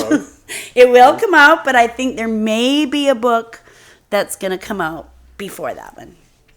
All right. And the other book is, you were just going to say? The Pied Piper Pied of Piper? Petrolia, yeah, Sinbad or that's the something blue too, book. right? Yeah, Sinbad is one of his newest creations. Pie-Eyed Piper, though, that's a good one as well. It is. It's a I good really enjoyed that one. story. Yeah, it's very it fun to read. I actually have a photo of you on my camera roll of you reading that book the day it came out because I gave it to you. Nice. Do you remember that day? It was think here I do. in the studio. Yeah, I think I do. I gave it to you to read, and you were just like right in the corner reading the book. You took right to it. Oh, man, anybody would do that. It's really hard to close the cover on those ones. And he also read that book on 420 this year. And Sinbad? Sinbad the Strain Hunter is not published yet. It's in the works, but it's not published, So something to look unfortunately. forward to. Very much so. Very cool. And now there's a new change in direction to obtain the same thing ultimately, which is freedom for people to access what would work for them and choose from a variety of things. And Dana has been helping people get access to microdosing mushrooms for a while. So tell us a little bit about that. This is the Medicinal Mushroom Dispensary. You can find it online. There's a little bit of information card. We don't really give these out much anymore, but you can find us online, and all the instructions are there. There's about to be maybe some new products being introduced at this website, but they're not quite there yet. But pretty soon there'll be a couple new things you'll be able to access. And he's doing this because of the medicinal value of mushrooms. Absolutely, and it's always in the news. It's been in the news for the last year and a half, right? Like and every what time. mushrooms helps people with is depression, anxiety, pain, and addiction. I would say those four primarily. And in this time of having a global pandemic of opioid overdoses, this is one of the solutions that needs to be available to people for sure, because it addresses the underlying issues of people that are involved with opioids, in those dangerous ways. So David's really got like the whole package going on here, because the other one is that mask that you were so proud of to begin with, and that is that, where he had to close down his cannabis dispensary, he continued on funding it as not an investment that's bringing any money in, but you guys have been testing people's street drugs for over a year now, and it's actually, we just passed the anniversary of when 880 had to close. It was a year ago this week, right, in June. Right. So that means that get your drugs tested has been there for a year already. Right. Right? And that puts you in contact with people that are suffering these issues. And then now you can help them get access to, mushrooms as an alternative. I mean, it's just a wonderful package that Dana is putting together here. And they also have helping the very most vulnerable and needy in our society. I'm so thrilled to be involved with Dana. I mean, I'd say I'm proud of him, but I didn't have much to do with him. He's his own man. But the work that he's doing is so important and so, just striking at the core of what we really need here. Both from cannabis to mushrooms to testing, all of it. And it's the biggest library. I think I overheard them say it's the biggest library in the world of drugs that have already been tested, like access to see, right, the records. Wow. And it's available for anyone, right on the website, the date, the time, everything, the city where the now is that just done at 880, or is it also done? No, it's only at 880 right now. They have 2 machines though, right? One was you are mobile. You have gone to some they events have, they're those technicians, right? They've taken the machine out to like Shambhala and different music festivals. Yeah, that aren't going to be on again this year, I don't believe. Nope. So, we have it now, maybe. They have a second machine, but I'm not sure it's being used right now, unfortunately. All right, and how busy is the? It was closed. The dispensary was closed temporarily too, right, due to COVID, and so was Get Your Drugs Tested, because unfortunately it's a small area and they can't properly space in there and have people come in to the consumption area that they built. They figured out how to configure it so that people would be held outside of the They will stay outside, Yeah, they've got that going on now. So the consumption sites, there's 2 booths. Unfortunately, they're closed right now. Right. And, they were only open for a very short time and then had to be closed for now. But hopefully one day they'll be able to have more people come in to do supervised consumption. Right. Because that's part of it. Great service for sure. Yeah. So give us some dirt on Dana. When does he do all his writing for his books and stuff? Oh my gosh. Is he a night owl or what's going on? Yeah, I would think he likes to work at night. I don't know what to say. I think that question may have uncovered there is some dirt on Dana. I didn't think there was any. I was just like, Yeah, no, I don't know. What makes him work though? I mean, he's very driven in what he's doing here. He's been on this for a very long time. He used to bring me to tears reading his editorials of cannabis culture. Oh my gosh. Seriously, it's just a person in the mainstream. I would be crying when long I would before I ever moved here or actually even met Dana. So I'm going back to about 2000 or 2001, about the time I built the hot dog cart. I used to get the magazine delivered to my house, right? I was a huge fan of Cannabis Culture magazine, and I would rip that envelope open and open the first page and read the letter from the editor, and I'd be in tears most of the time when I did that. And the one when Lily was on the cover, and it's just like he has a collection. I know there's a lot of magazines here too, right? And we have some over at the office as well. And it's just amazing to flip open those and read the letter from the editor now. I haven't done that for a while. Oh my gosh, I do that. Or I make him read it. I'm sure it's just as current as if it was written I make him read it to me, and then that's even better. I'm going to go back and read a bunch. I haven't done that for a while. But I certainly have vivid memories of how impactful his words were in describing the horrible situation of our public servants trying to penalizing and criminalizing people to prevent them from using cannabis. He nailed it so many times. He's prolific.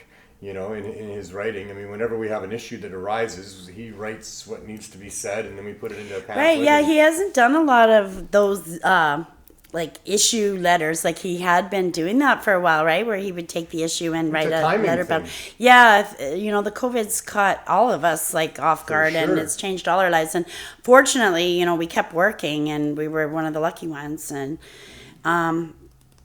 Twitter is his thing, right? If you follow Dana Larsa on Twitter, well, maybe you should, because a lot of things get said on Twitter. And also, but that's the thing. I don't have any more time in my life for people saying more things. I can't I can't digest all the things people say already that I pay attention Yeah. to. And there's Well, so much to pay attention to. There Holy is. shit. And I would say I spend more time on Twitter than I do Instagram, so I don't know how I you... don't do that either. Yeah, well, I'm but a neither lot of of those the two things. younger generation I got text on my uses phone Instagram. and Facebook and even Messenger. I thought I was up with the cool kids having that stuff going on, but apparently not. There's tons more apps to the TikTok Oh, scene. what? Neither one of us does anyone have that. Like we're not there I yet. had time for Facebook and Messenger and I text know. before they came along. I know. I'm not sure how I fit them in as it is. Well- I mean, really, my life is constantly, on the platforms that I'm on, doing what I'm doing, meeting people, running around. But You're busy there's too. no stop. I want to be retired. You're closer to retirement than me, so that's Well, good. retirement from the mainstream world, which I did that like 16 years ago when I quit full time, and I went full time onto let's Right. solve this issue. This is horrible. Too. This is unjustified. This is the craziest thing I ever found in the whole wide world. What's going on is people that don't feel good and they got health issues aren't allowed by a guy with a fucking gun to use this plant that is the one that'll really silly. help them. Silly. That was just so insane to me when I that know. actually clicked in there. I'd been going to the pot rallies for about 5 years, wasn't really clicking in. Then I get asked to do this side job at what became the Herb School. Yeah. And it was over that long weekend renovation. Right. I'm reading the Emperor Wears. We No took clothes, safety yeah. meetings every 45 minutes or That was so, perfect. and every safety meeting would be reading more of the Emperor Wears No Clothes, Right. getting more and more pissed off about holy shit. Yeah, it's quite And the then story, by the isn't time it? that night was over, I was phoning my boss and saying, "I'm really sorry, Fred, but I'm not coming to work." It was great. Yeah, I'd worked for this guy for about a year and a half. But he was a heritage restoration expert and an old guy, and I was the guy that got the work done for him. And we had never smoked weed together or talked about it. I used weed on the way to work and during my Right. breaks, as we always all did in construction. And he probably did too, but he never talked to me about it, and we didn't know. When it's the boss, you don't. Bring not it up. best that they know those things. Right. But here I am now. I'm phoning him, and it's like 4:20 in the morning. By the way, Oh no. on a Tuesday morning after a long weekend, Oh no. where I'm supposed to be back on the job site, in about 2 hours or 3 hours, and I'm phoning him to say, "Fred, I'm really sorry. Probably shouldn't have left it till now, but I thought you'd be up by now. Days over. Not coming to work." Never coming to work. Yeah. I don't know what I'm going to do, but I know I can't just do nothing, and I got to do something. And so that's what kind of did it for me.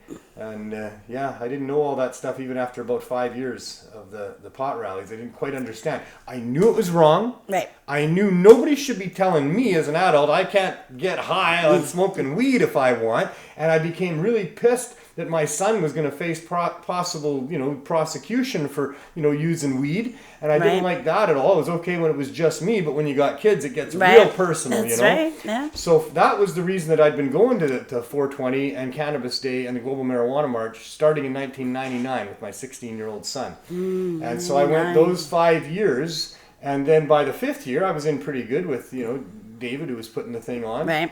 And I once again extended my time to him and said, "I want to help you. Anything you got going on, I want to help you with." And, I could help him move. And then, hey, I got this building that needs to be renovated that we can use for something. And that's what did it to me was, yes, I can help you renovate that building. The long weekend coming up, just ahead here. I happen to have all this building material that's been just, kicking around that I've been accumulating for about a year and a half. Turned out everything I had was exactly right. What you needed. It was like doo-doo. That's doo-doo, fantastic. doo-doo. I had like the right size of piece of plywood. I needed something like 7 feet by 3'6", and I had a whole bunch of it that I just brought there and leaned up against the wall. And I send my son to go get me a piece of plywood for this particular job that I'm doing, and he brings me this plywood of mine from some job site in the geez. past, and I didn't That's have perfect. to cut it. Yeah. It fit exactly perfectly. And I was like, this is just so That's funny. insane. This whole weekend has been all about, I've got everything that I need to do exactly what's here. It was like I've been collecting the pieces of a jigsaw puzzle, and it all just came right together. And there was such miracles that happened in that. That's crazy. I'm going to tell you about one today, if I may. Okay, go ahead. We have been working for a long time to try to get ourselves a storefront for the CSP. I know that. I know that the way to do that is to structure it with a retail dispensary that can support us and Yep. help us. And Yep. that's what it takes to make this sustainable. And that's what we've been working for a very long time. When I had that weekend at the Herb School, and I called my boss at 4:20 in the morning. And by the way, I should finish that just briefly. That Fred turns out to be a pothead hippie from way back that I had no clue Oh, about. no, He was a short really? little bald-headed dude. Oh, jeez. And he said, "Oh, I know all about weed and prohibition, and good jeez. luck to you. No hard feelings." Oh, So that's good. That's how that was amazing, right? So from that That's point on at the really herb good. school, from that very next day, there were miracles, absolute flippin' miracles. That what we needed would show up right when we needed it, the right person at the right time. And I just counted up the miracles that happened every day from that point on. And it was like you take a step forward in that direction of doing God's work, and the universe kicks it in for you. I'll tell you. I don't know what that. I how have or to what, agree with you. Like, but it does. It's my experience. sometimes I can't deny it. situations happen. So that was a series of miracles that led to me doing the Freedom Tour and all the rest of I what's remember happened that. here.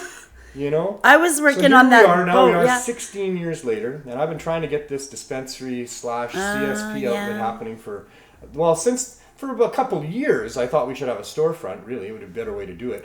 But really, since the city of Vancouver passed that motion several months ago that they would support low barrier access to cannabis and license that. At that moment, it became us. It became the Cannabis Substitution Project needs to have a storefront and respond to that motion and provide that. And we've been trying and working so hard on that. I know you have. So today was the day. Yay. For anybody who missed it earlier in the show, we finally got it. We finally traded a check for a key, and we occupy and have this space. And so... it's Dana. Are you not watching the show? Okay. Guess not.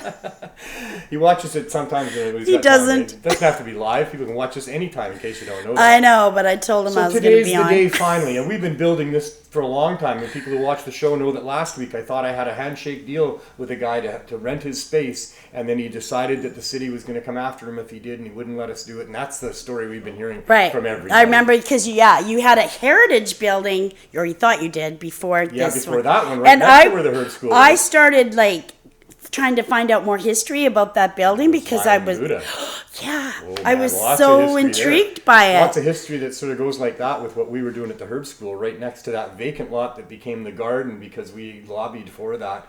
A huge lot of stuff down there. But the miracles was kind of the point that there was just once I said I'm quitting my job, I called my boss. I don't know what I'm doing, but I'm doing this, and I've never done this before. What do I need? I need this. And there it would be. It would be like somebody would walk through the door and go, "I'm going to help you with this thing that you need." That you know, without me calling or anything. These were the miracles I'm talking about. Right. Like crazy synchronicities is what I call them, more than miracles. But they're similar. It's the same thing. Neat. So here today, we get the key. But before I get there, I get a phone call. I get a message sent to me. "Hi, I'm a nurse who works on the downtown east side, and I want to donate to your Cannabis Substitution Project. How do I do that?" I said, "Well, what do you want to donate? You got edibles for us?" And she goes, she just kind of repeated her back to me. I said, "Okay, well, I'm going to be in fact, interesting timing. I'm going to be at this storefront that we're renting today for, finally having a home. And if you want, you can meet me there." Wow. So she comes and meets me there. There was a discrepancy of $700 with the money that we would have had to pay the rent today. Oh, no way. Except if Sal hadn't got it together. But Sal got it together. But there was a chance that maybe, because we were kind of like last minute thing, right? She shows up. She's a nurse. Her name is Trish. And she writes this, and she has this check for me. $700. That's fantastic. Which is to me, that's a miracle because that was the number I had in my head when I was heading for the thing this morning, that I knew that I could cover minus $700 and we'd just see how it went. We didn't end up needing it, right? Beautiful. But I said to her, because I thought about who this person might be as I'm going to meet her, and I said to her, I think that you're coming here to give us way more value than whatever that check is. I think you can help us here as a registered nurse with our new medical dispensary here in your area. It's a perfect fit. It's like, I was like, okay, here we go again. I actually know someone else that is a nurse in the same area that maybe we'll send your way as well. Someone else. We're going to have all the help we need. Love to help, I'm sure. And it is going to show up exactly when we need it. Absolutely, it is. I can't wait to be part of it too, because I also read that 3 more dates, and it'll be your 300th. Yeah. Just the way the timing was So on it. I think I want to come for that. That'll be next Sunday, right? Nope. That'll be a week from Thursday. Oh, it'll be Thursday. Yeah. Okay, so I wasn't we're sure. We're back if you again count. in 2 days on the Thursday. Then we're back again on the Sunday. Okay. And then Thursday will be. Well, I mean, I hesitate now to say it's our last day. I'm not hesitating because we're not going to have our storefront. I'm hesitating because we've invested 3 years and 4 months at Vandu, and there's a real group of people that are very used to seeing us there. That's true. And the other side of that equation is we've attracted some really, really good people. And John Murray has been coming there for 2 years and doing his thing of providing hot, infused. It's incredible with how he stepped food up and took over and helping into you that like void that. of the Thursdays that John wasn't able to do. Right. Steps some other fantastic people. Chef and someone else. The Yeah. Dublin Calling. That's fantastic too. Chef and Mackenzie. And they've been coming regularly now, providing infused, hot, beautiful food on Thursdays.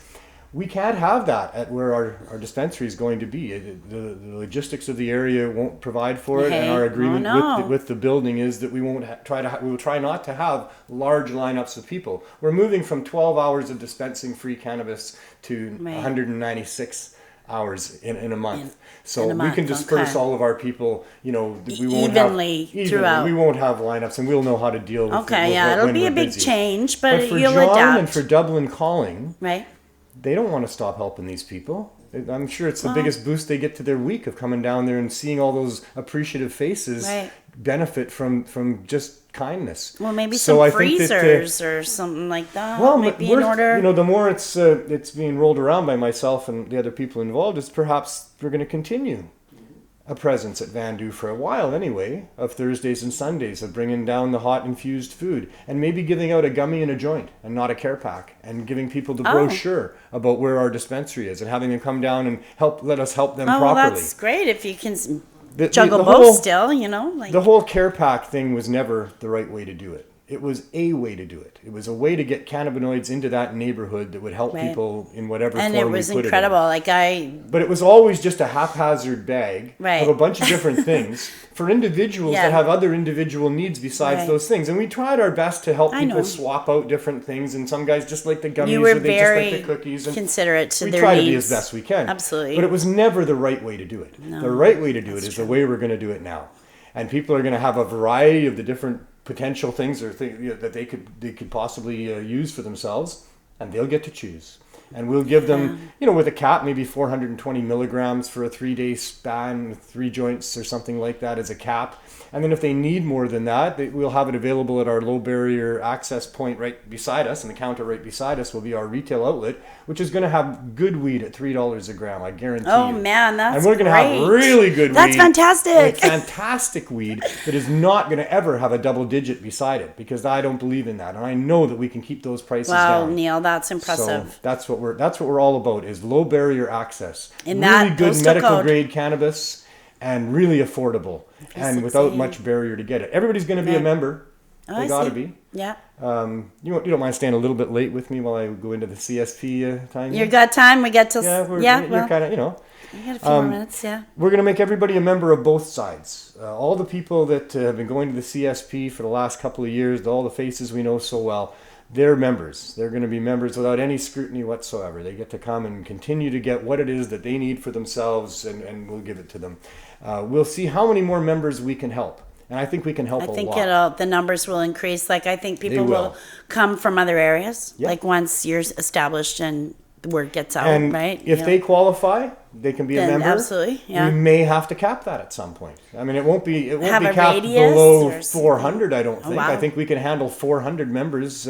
Coming to us and getting a daily supply of high dose edibles for free. Well, and you have a lot of helpers, right? When I came to your board meeting, when was that? In early February, before the COVID. Right before COVID, yep. We were still kind of not sharing joints, right? That meeting, everyone had their own joint, but I remember that. But I was so impressed at how many people were at that meeting and involved in the whole society part of it, right? We represent a lot of very cool people. Yes. Yes, we sure do. And that was impressive, that different viewpoints too, from different people, right? Like all different kind of people. So it'll be interesting to see. We've got some real challenges in how we're going to be able to meet the demand and how we're going to be able to keep the prices down and all of these different things. But I think that we've got all the people around us that are going to allow that to happen and happen beautifully. That's fantastic. Yeah. Well, who's going to work there? Like the people that were volunteering Right now, at the meeting, are those the... Well, right now it's a small space. How small? Like, do you know how many It's about square the same feet? size as this studio if you took out that wall and went right to the back.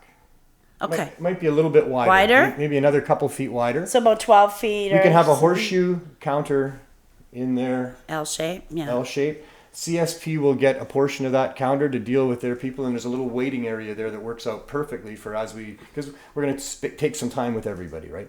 And everybody's going to be a member that's there. Then they're going to get a membership card, but they don't all have to prove that they're them. They have to, present ID. That's a barrier to people, right? They We're don't not going to have that barrier. They don't have it. On the retail side, we're also going to have everybody be a member. They're going to get a membership card with a number on it, and they can continue to use that, and they'll have some good instruction on it about, how to protect themselves or how to use cannabis or whatever, That's great. But they're all going to be a member as soon as they walk in and make a purchase. That's part of the deal is you get a membership card, you get a number.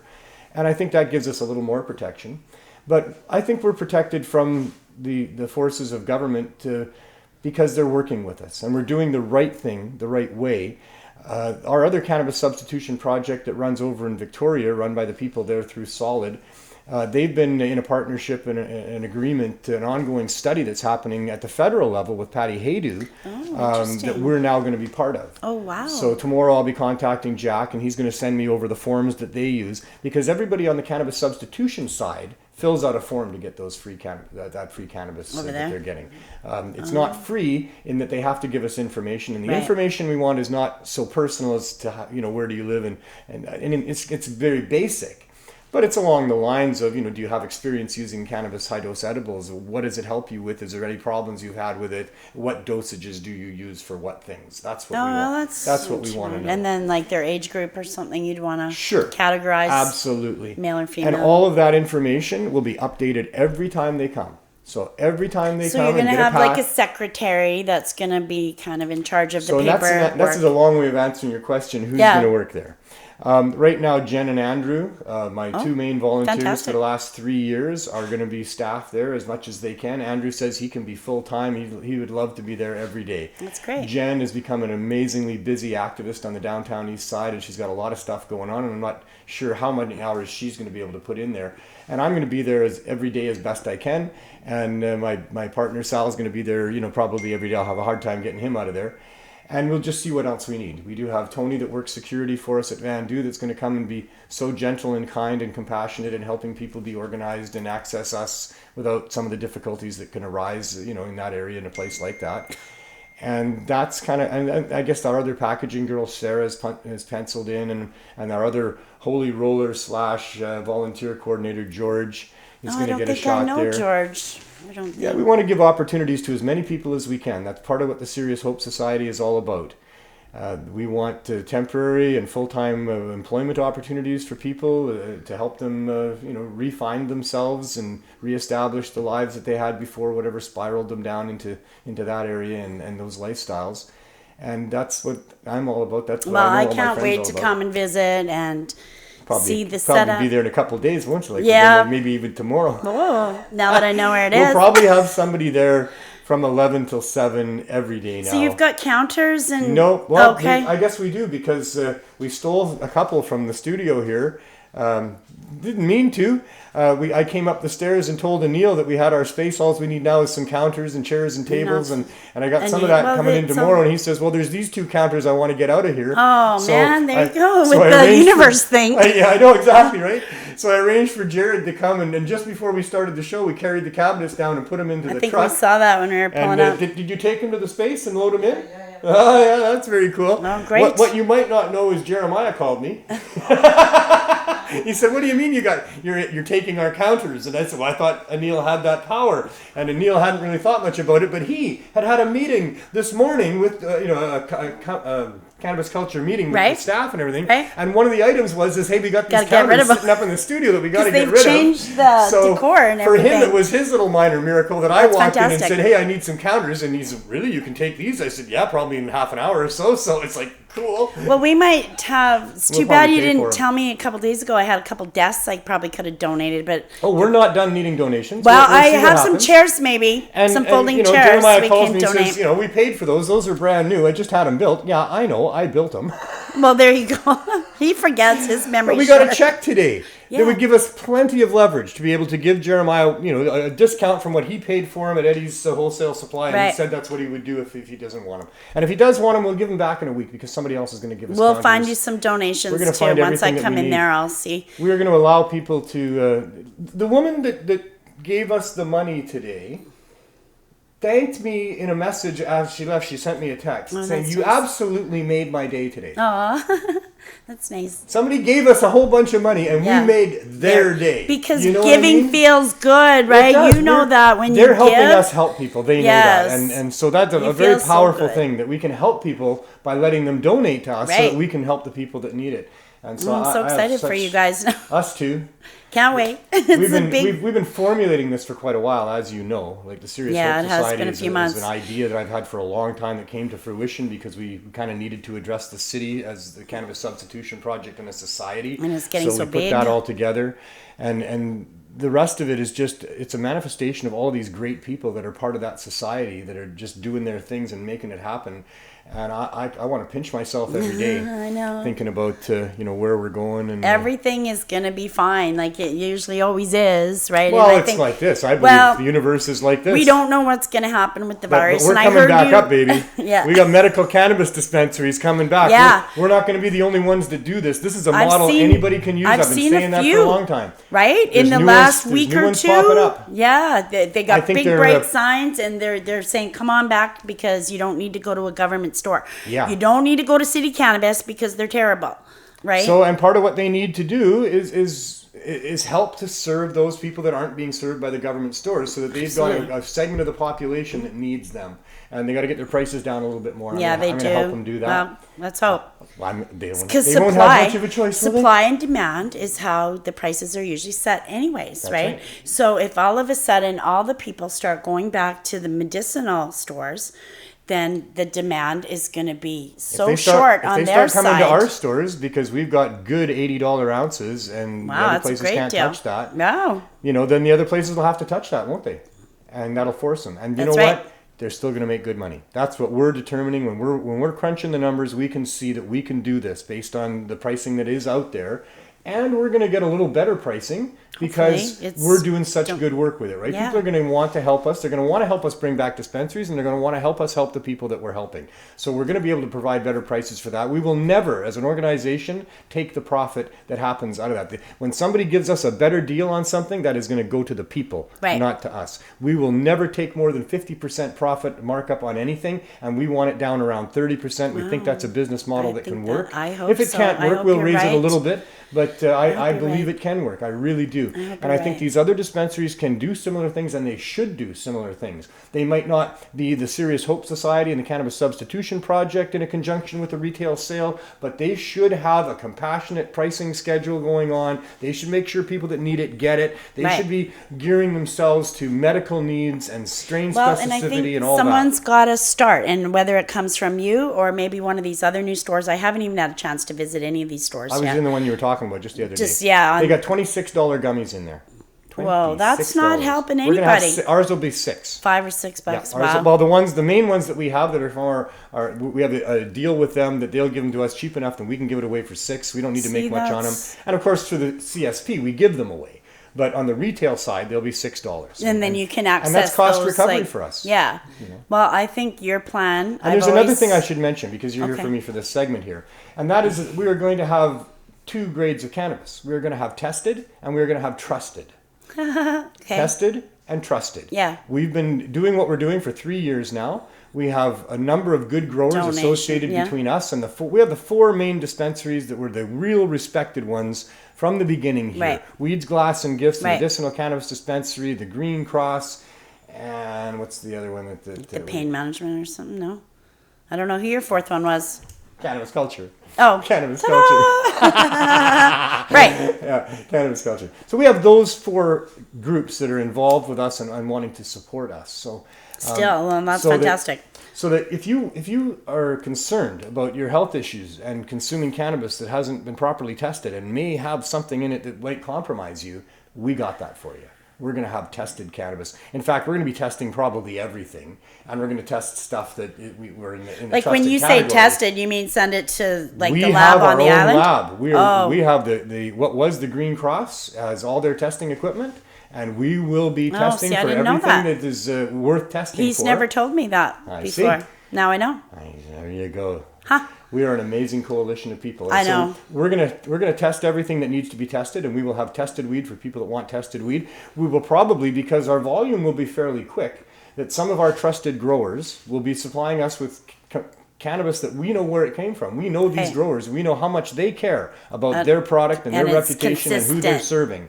That we will trust that, and we will Yeah. put it out there for sale. People don't Consistency. have to buy it. We've got tested if they want tested, and like I say, we're probably going to be testing just about everything anyway. But that depends. That's costly. It's time is consuming, time, yeah. and if you're running through a fair amount of volume, then it can be tough.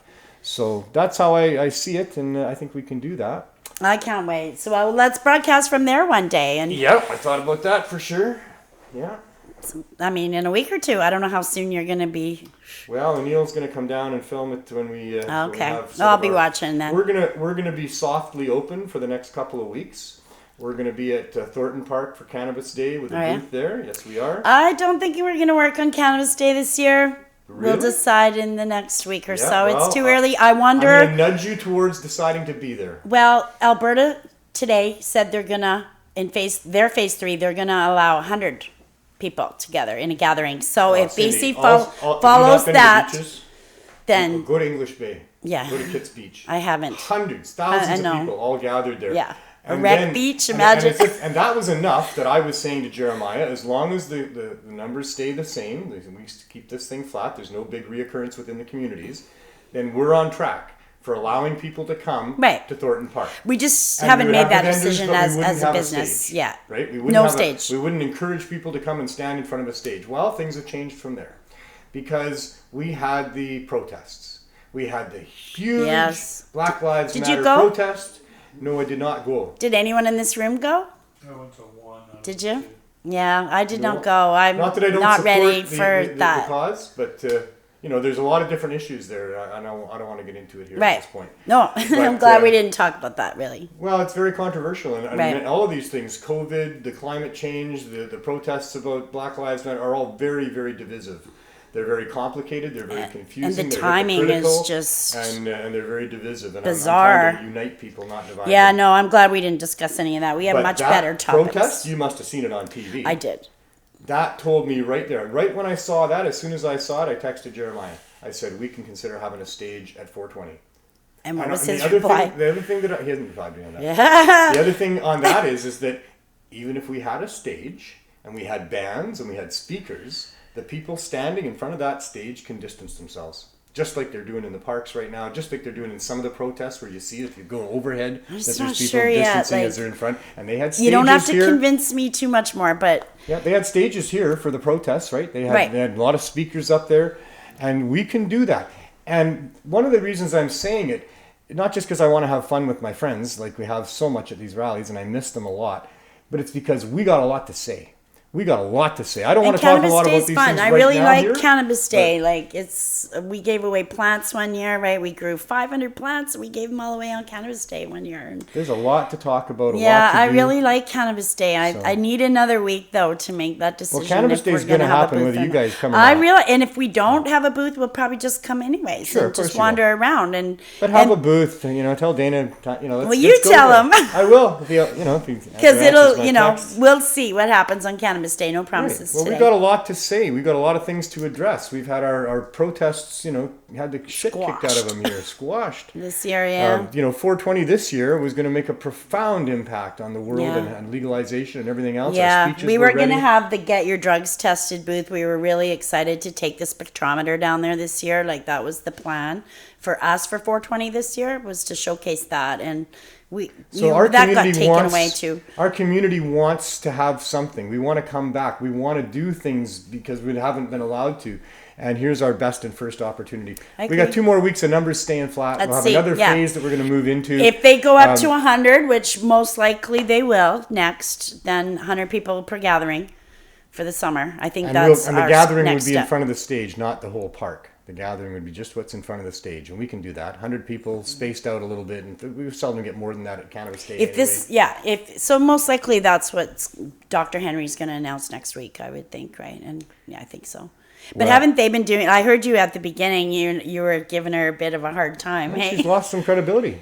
well, She really is. I I think mean, and she's done a maybe fantastic job. maybe our government has lost some credibility by allowing her to be the one making decisions at this point without some input from our economic leaders and our other leaders, because societally and economically, this is having huge impact that may never be reversed properly or never addressed properly. well, I think once we go into phase 3 next week, and we'll hear more about that soon, right? I But- want to hear her get up there and say there is very little virus to be worried about in our communities at this point. Thank you all very much. We're going to be really monitoring for new outbreaks wherever they might think happen. she's kind of and saying if that they now. happen, then Even last we all night. know how to respond now, right? We don't have to be as crazy as we were this first time in responding. Not that the response was crazy, but it was. But I mean, it was necessary. overkill, yeah. How can you say that didn't work? Right. Although, here you are now, it's not in our community. I guarantee you. I've watched the numbers for 2 months. It's Me just too. not there. So people are still wearing their masks and going, my mask saved me from COVID. Well, no, it didn't, because you never came in contact with it. It Yeah. not here to be, your friends It's aren't cray-cray. contagious right now. They're not sick. They don't have it. So, there's still a lot of fear that needs to be addressed. We really need to address this. We shouldn't just let it fade. Because if we let it fade, there's a whole bunch of people that are going to fade into fear, and they're not going to come out of it. We need it to be addressed, and we need to talk about it. We Right. need to I agree. recognize the importance of facial expressions and not rebreathing your Did own you air. fill and out all the that. survey that the BC NDP put out? It was only in May. It was available in May. Yeah, I didn't see it. Well, you should have, because those would have been the perfect time to put those kind of concerns down Well, on I paper talk or about whatever. it here, and I talk about it on I other should have platforms. told you last month to Sure. do that damn Feel survey. free to remind me or because tell me, I because, think I'm an NDP member, right? And I couldn't be prouder of the government. I think they have done a excellent job throughout this last few months. If we had Christy Disagree in Clark, the last like month and a half, imagine. that's all. Just in the last month If we and a had half, a I liberal disagree. government, I don't think we would have got a rent subsidy. I don't think we would have got Right, there's a lot of good things that they did. right. No question about And it. I No couldn't question be about it. prouder of Shane Simpson. Even I could be like prouder if they'd have been a little more honest and a little more responsive to when it wasn't much of a concern anymore. And they still, right now, their rhetoric, what she's saying, I listened to her yesterday again, and some other Right. people that were on prominent today. And they are saying, be scared. They're saying, wear masks, stay away from each other, be But scared. I think maybe it's part of the persona to go back and say we don't want that border open in 2 weeks still, right? border's gotta stay we shut got to for a stay while. scared then. well, if how they else open the can- borders, they open the borders, it's a whole new ballgame. So It's scheduled to open on the 24th, and that's Wow. not very far from now. And we need to be scared still, schedule so it doesn't mean doesn't nothing. open. They're not going to open them on the 24th of June. Well, they're going to They are open it not. up for Well, let's let the relatives. people have Relatives, their family members yes. come back. Right, of course. Keep them isolated, test them See, I afterwards, don't all know that if I kind like of stuff. that idea, If but we I mean, it's if we isolate, quarantine, and Right. test people, there's not an issue. We can have hockey players come here and play hockey, see. and we can have my friend's family meet other than across from the ditch from each other in the valley there. I mean, it's just ludicrous that these people can't come home. So yeah, that's what I mean. That's exactly what I mean. Is they're not reasonable. They make a reaction. Life is what a if lot there's like tens sailing. of thousands of them though? Well, then we have to be really careful with how we do that. That is the concern. If there's You know- tens you of know my friend thousands Sal, Washingtonians, His sister came here from Iraq. She had to sign an agreement to self-isolate for 14 days. yeah. And she had to agree to $1 million fine if she didn't do Oh, it. I didn't know that was $1 a million fine. wow. Hey, and that was at the airport, like part of the or Yeah, she would have flown in. Actually, she's coming back from US, From the US. and meanwhile, it's they signed the papers and So she drove across the border? Yeah. Well, my brother, actually, they have a summer home in the U.S. and they came back in March. Or maybe it was early April. They had to come back to Kelowna and They had to drive across the border too, but they're Canadian citizens, right? And they had to do all that too, right? But in a controlled, safe way, we can have some crossing of the border. Absolutely, we can. Well, that's what's happening. But not open the floodgates. That's Come on what's happening. in. Well, from a country that's still peaking. No, we can't do that. I know. So, and I believe that they're going to do the right thing with that respect. They've been too cautious to begin with. Now, okay, well, I have doubt another I'm going to be question upset with them because for they you. weren't cautious enough. My only concern is they're too cautious. At your new location, are you then going to have because you have to have a safety plan, Neil? We do. Okay. But we're not having plexiglass. We have counters that'll keep us spaced apart. And, we're going to be dealing with people in a way that is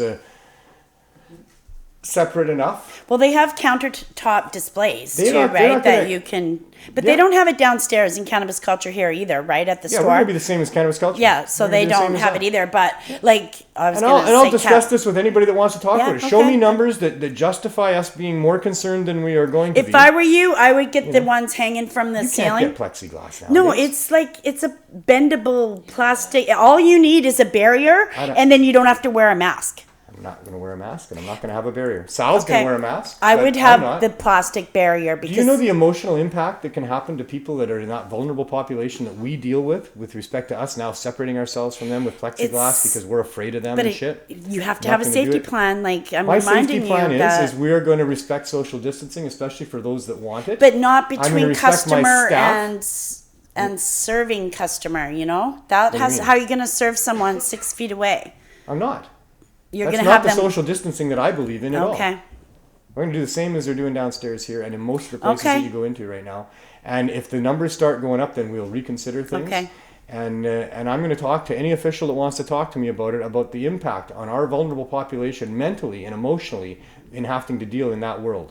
It's so important that we now start getting back into being okay right. with each I other. agree with you. That human contact is so important. Because what if you get a visit? Okay, what if you get a visit from the environmental health, which is like the health inspector from the city? What are you going to do then? Depends what they say. Well, they're going to come in. Anybody that comes into our establishment is a member, by the way, right? But you need to be prepared that you could get a visit from the city, let's just say. And I'll see what they say, and they can see what I say, and then we'll move from there. If they're reasonable, then I'm a safe, reasonable person. I was anal as could be for the first month of this, and when it hit here. Yeah. I'm one of the ones in BC, like everybody else, that decided let's not touch shit. Let's tell all our friends. Gloves. Get your hands away from your face. I was so anal about it, and I'm that way if it's important. But I don't like unreasonableness. As the weeks went by, yes, I monitored. I watched it. I agree. You can watch it on the show. Everything I said on the show from week to week, how consistent it was about where we're at, where we're going, and what we should and shouldn't be doing. So, I'm willing to talk to our authorities about where they're overstepping. I just want you to be prepared because it is an option that they have to come, like whether it be the bylaw officer or the health inspector, either one or both can come to you. I look forward to talking to either one. Because you're not going to apply for a business license, are you? Oh, don't say that. Well, then if you do, you will have visitors that will come and do an occupancy inspection. We're not doing that immediately. Okay, well then let me help you with that. The city said they would license the right way to do it. We're going to present the right way to do it. Our model will be what they can embrace. But we're open because we've been open as the CSP for 3 years now anyway. And I think all we're doing now is adding a retail component to sort of support what we're doing in a non-barrier access way. So, and I'm going to tell tomorrow, because I send her all the time and let her know, Rebecca, what we're doing. And now I get to tell her tomorrow, we got a space. And then she's going to ask you probably. Well, she never responds back to me, to be honest. They're going to look for an application from you probably at some point. Well, she might. I welcome it, Cindy. I'm not going to tell her what the address is. Unless she asks me. I'm not going to hide it from her. But I'm going to tell her in my text tomorrow, I send her texts. But I'm going to say, we found a space. She knows we almost had one 10 days ago. So I'm going to say, we found a space. We are now able to provide low barrier access. And see what she says. Good. I look forward to her response. I welcome her to respond back to me and say, that's great. What's your address? How do you plan to do it? Can we meet? I want that to happen. If it doesn't happen, we're going to continue to do what we do. Right. And I'll invite her to the grand opening that we're going to have sometime after Cannabis Day. We'll have a real opening. Perfect. And the media and everybody else. We're not hiding. We're not cowboys. We're doing it right. Right. But, you know, I appreciate it's that. up to them to follow through too. And we're going to have to stand up to unreasonableness. Absolutely. This whole Cannabis Act is unreasonable. One of our bigger fights obviously is going to be supply. Who gets to supply us? Well, I say the same people that been supplying us still get to supply us, and we're going to test everything if there's any issue with it. Right, and that's probably why you don't want to apply for a business license Right because they're gonna want the 30,000 or No, whatever. we're not. Well, maybe, I don't know. Yeah, Who knows? so that's why I think We're a before you compassion do club, it, right? yep, it's still Well, that wasn't it's 30,000. 5,000, Yeah, isn't that's it? fine. Yeah, If but they want to give us a license for $5,000 to do what we're doing, I'm more than happy to pay that. I don't think it's reasonable Right, because it's I a think lot. we're It's providing an excessive. amazing service to the downtown. But east yeah, side and let's the people look that at need the- They the should be rules and funding stuff. us.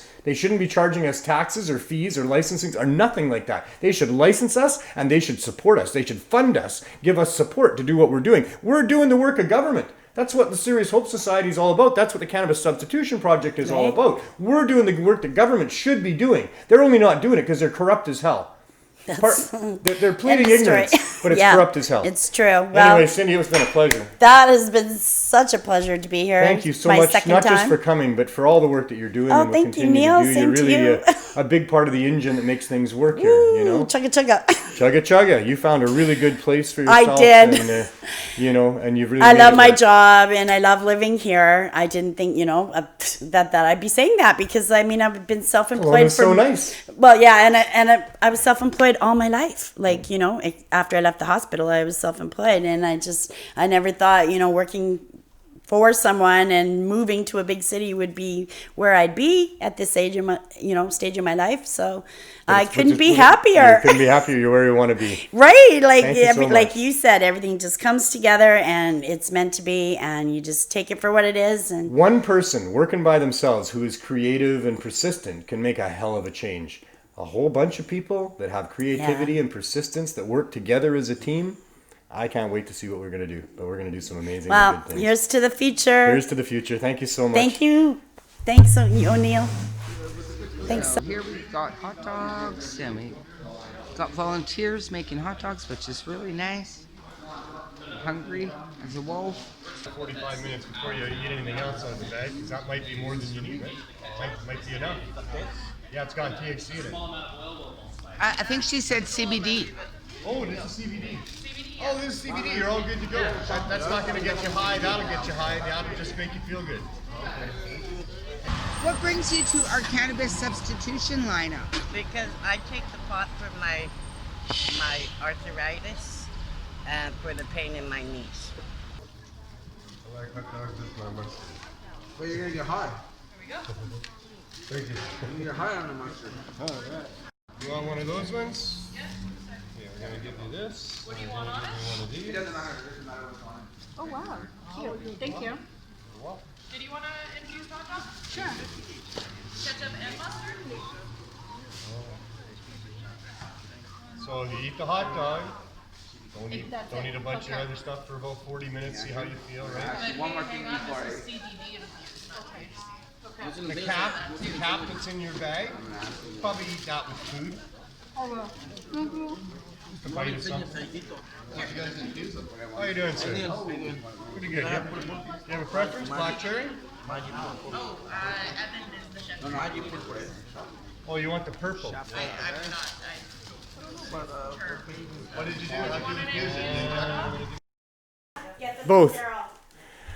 So yeah, Cannabis Substitution Project now moving into a phase that is going to be so much better, and we're so happy to be able to be there. I wanted to really thank Cindy for taking the time to spend with us today, and she even stayed for our update about the CSP, and that was really, really awesome. So look for more on that as we move forward. Next week, I'm sure I'll have a lot more to tell you. We'll have probably some video from the store, and we'll let you know what the address is. The coming events, of course, is Cannabis Day. That's the big one. I don't know where you are in the world and whether you get to have a Cannabis Day or not, but here in BC, we're full steam ahead for at least having vendors. We'll see if we have a stage. That might even happen. We've only got a couple of weeks left to put that together. But yeah, Thornton Park in Vancouver will be the place to be on Cannabis Day if you're a cannabis consumer. There will be vendors there for sure.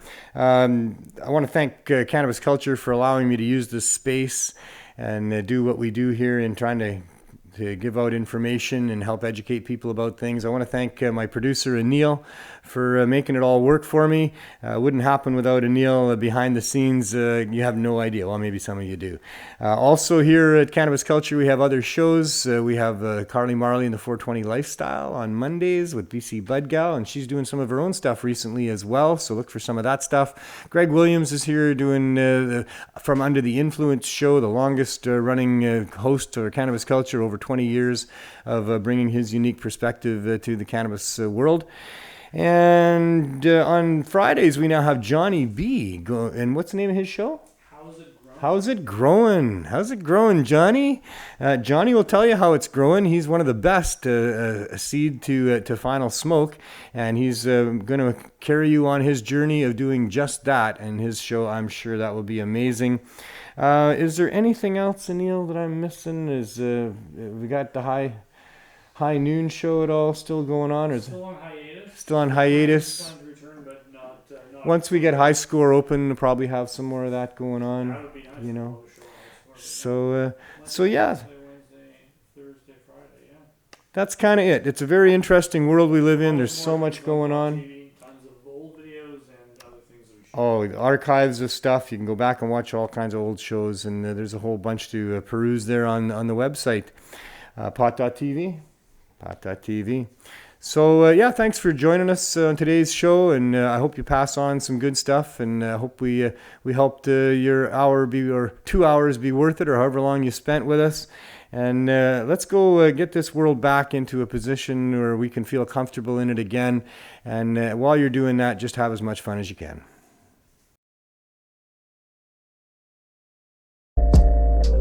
Hi there, welcome to the 420 Lifestyle Show. I'm Carly Marley. She's taking a dab. Thanks. We can play the Sick Moose video. Oh yes, Sick Moose video. Let's play the Sick Moose video.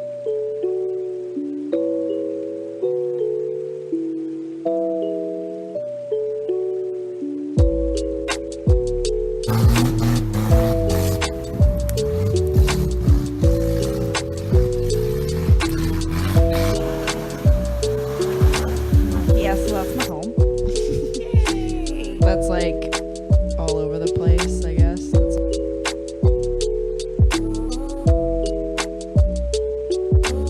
It helps the speaker lead his audience into the scene he describes. Oh, I'm rolling out the fattest joint I could possibly fit in this paper. If it was any bigger, it would explode.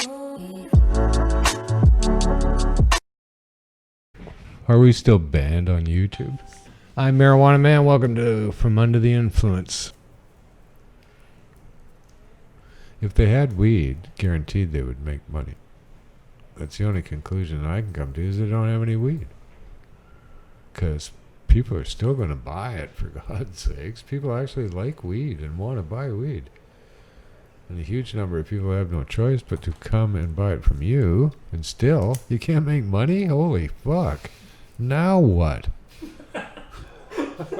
What are you going to do to us now? When I was even at a very young age, go, wow, like, why would this be illegal? It is so much fun. Outlawing laughter and feeling good? Yeah, What? laughing. Thanks for joining us. See you next time. Peace. And pod.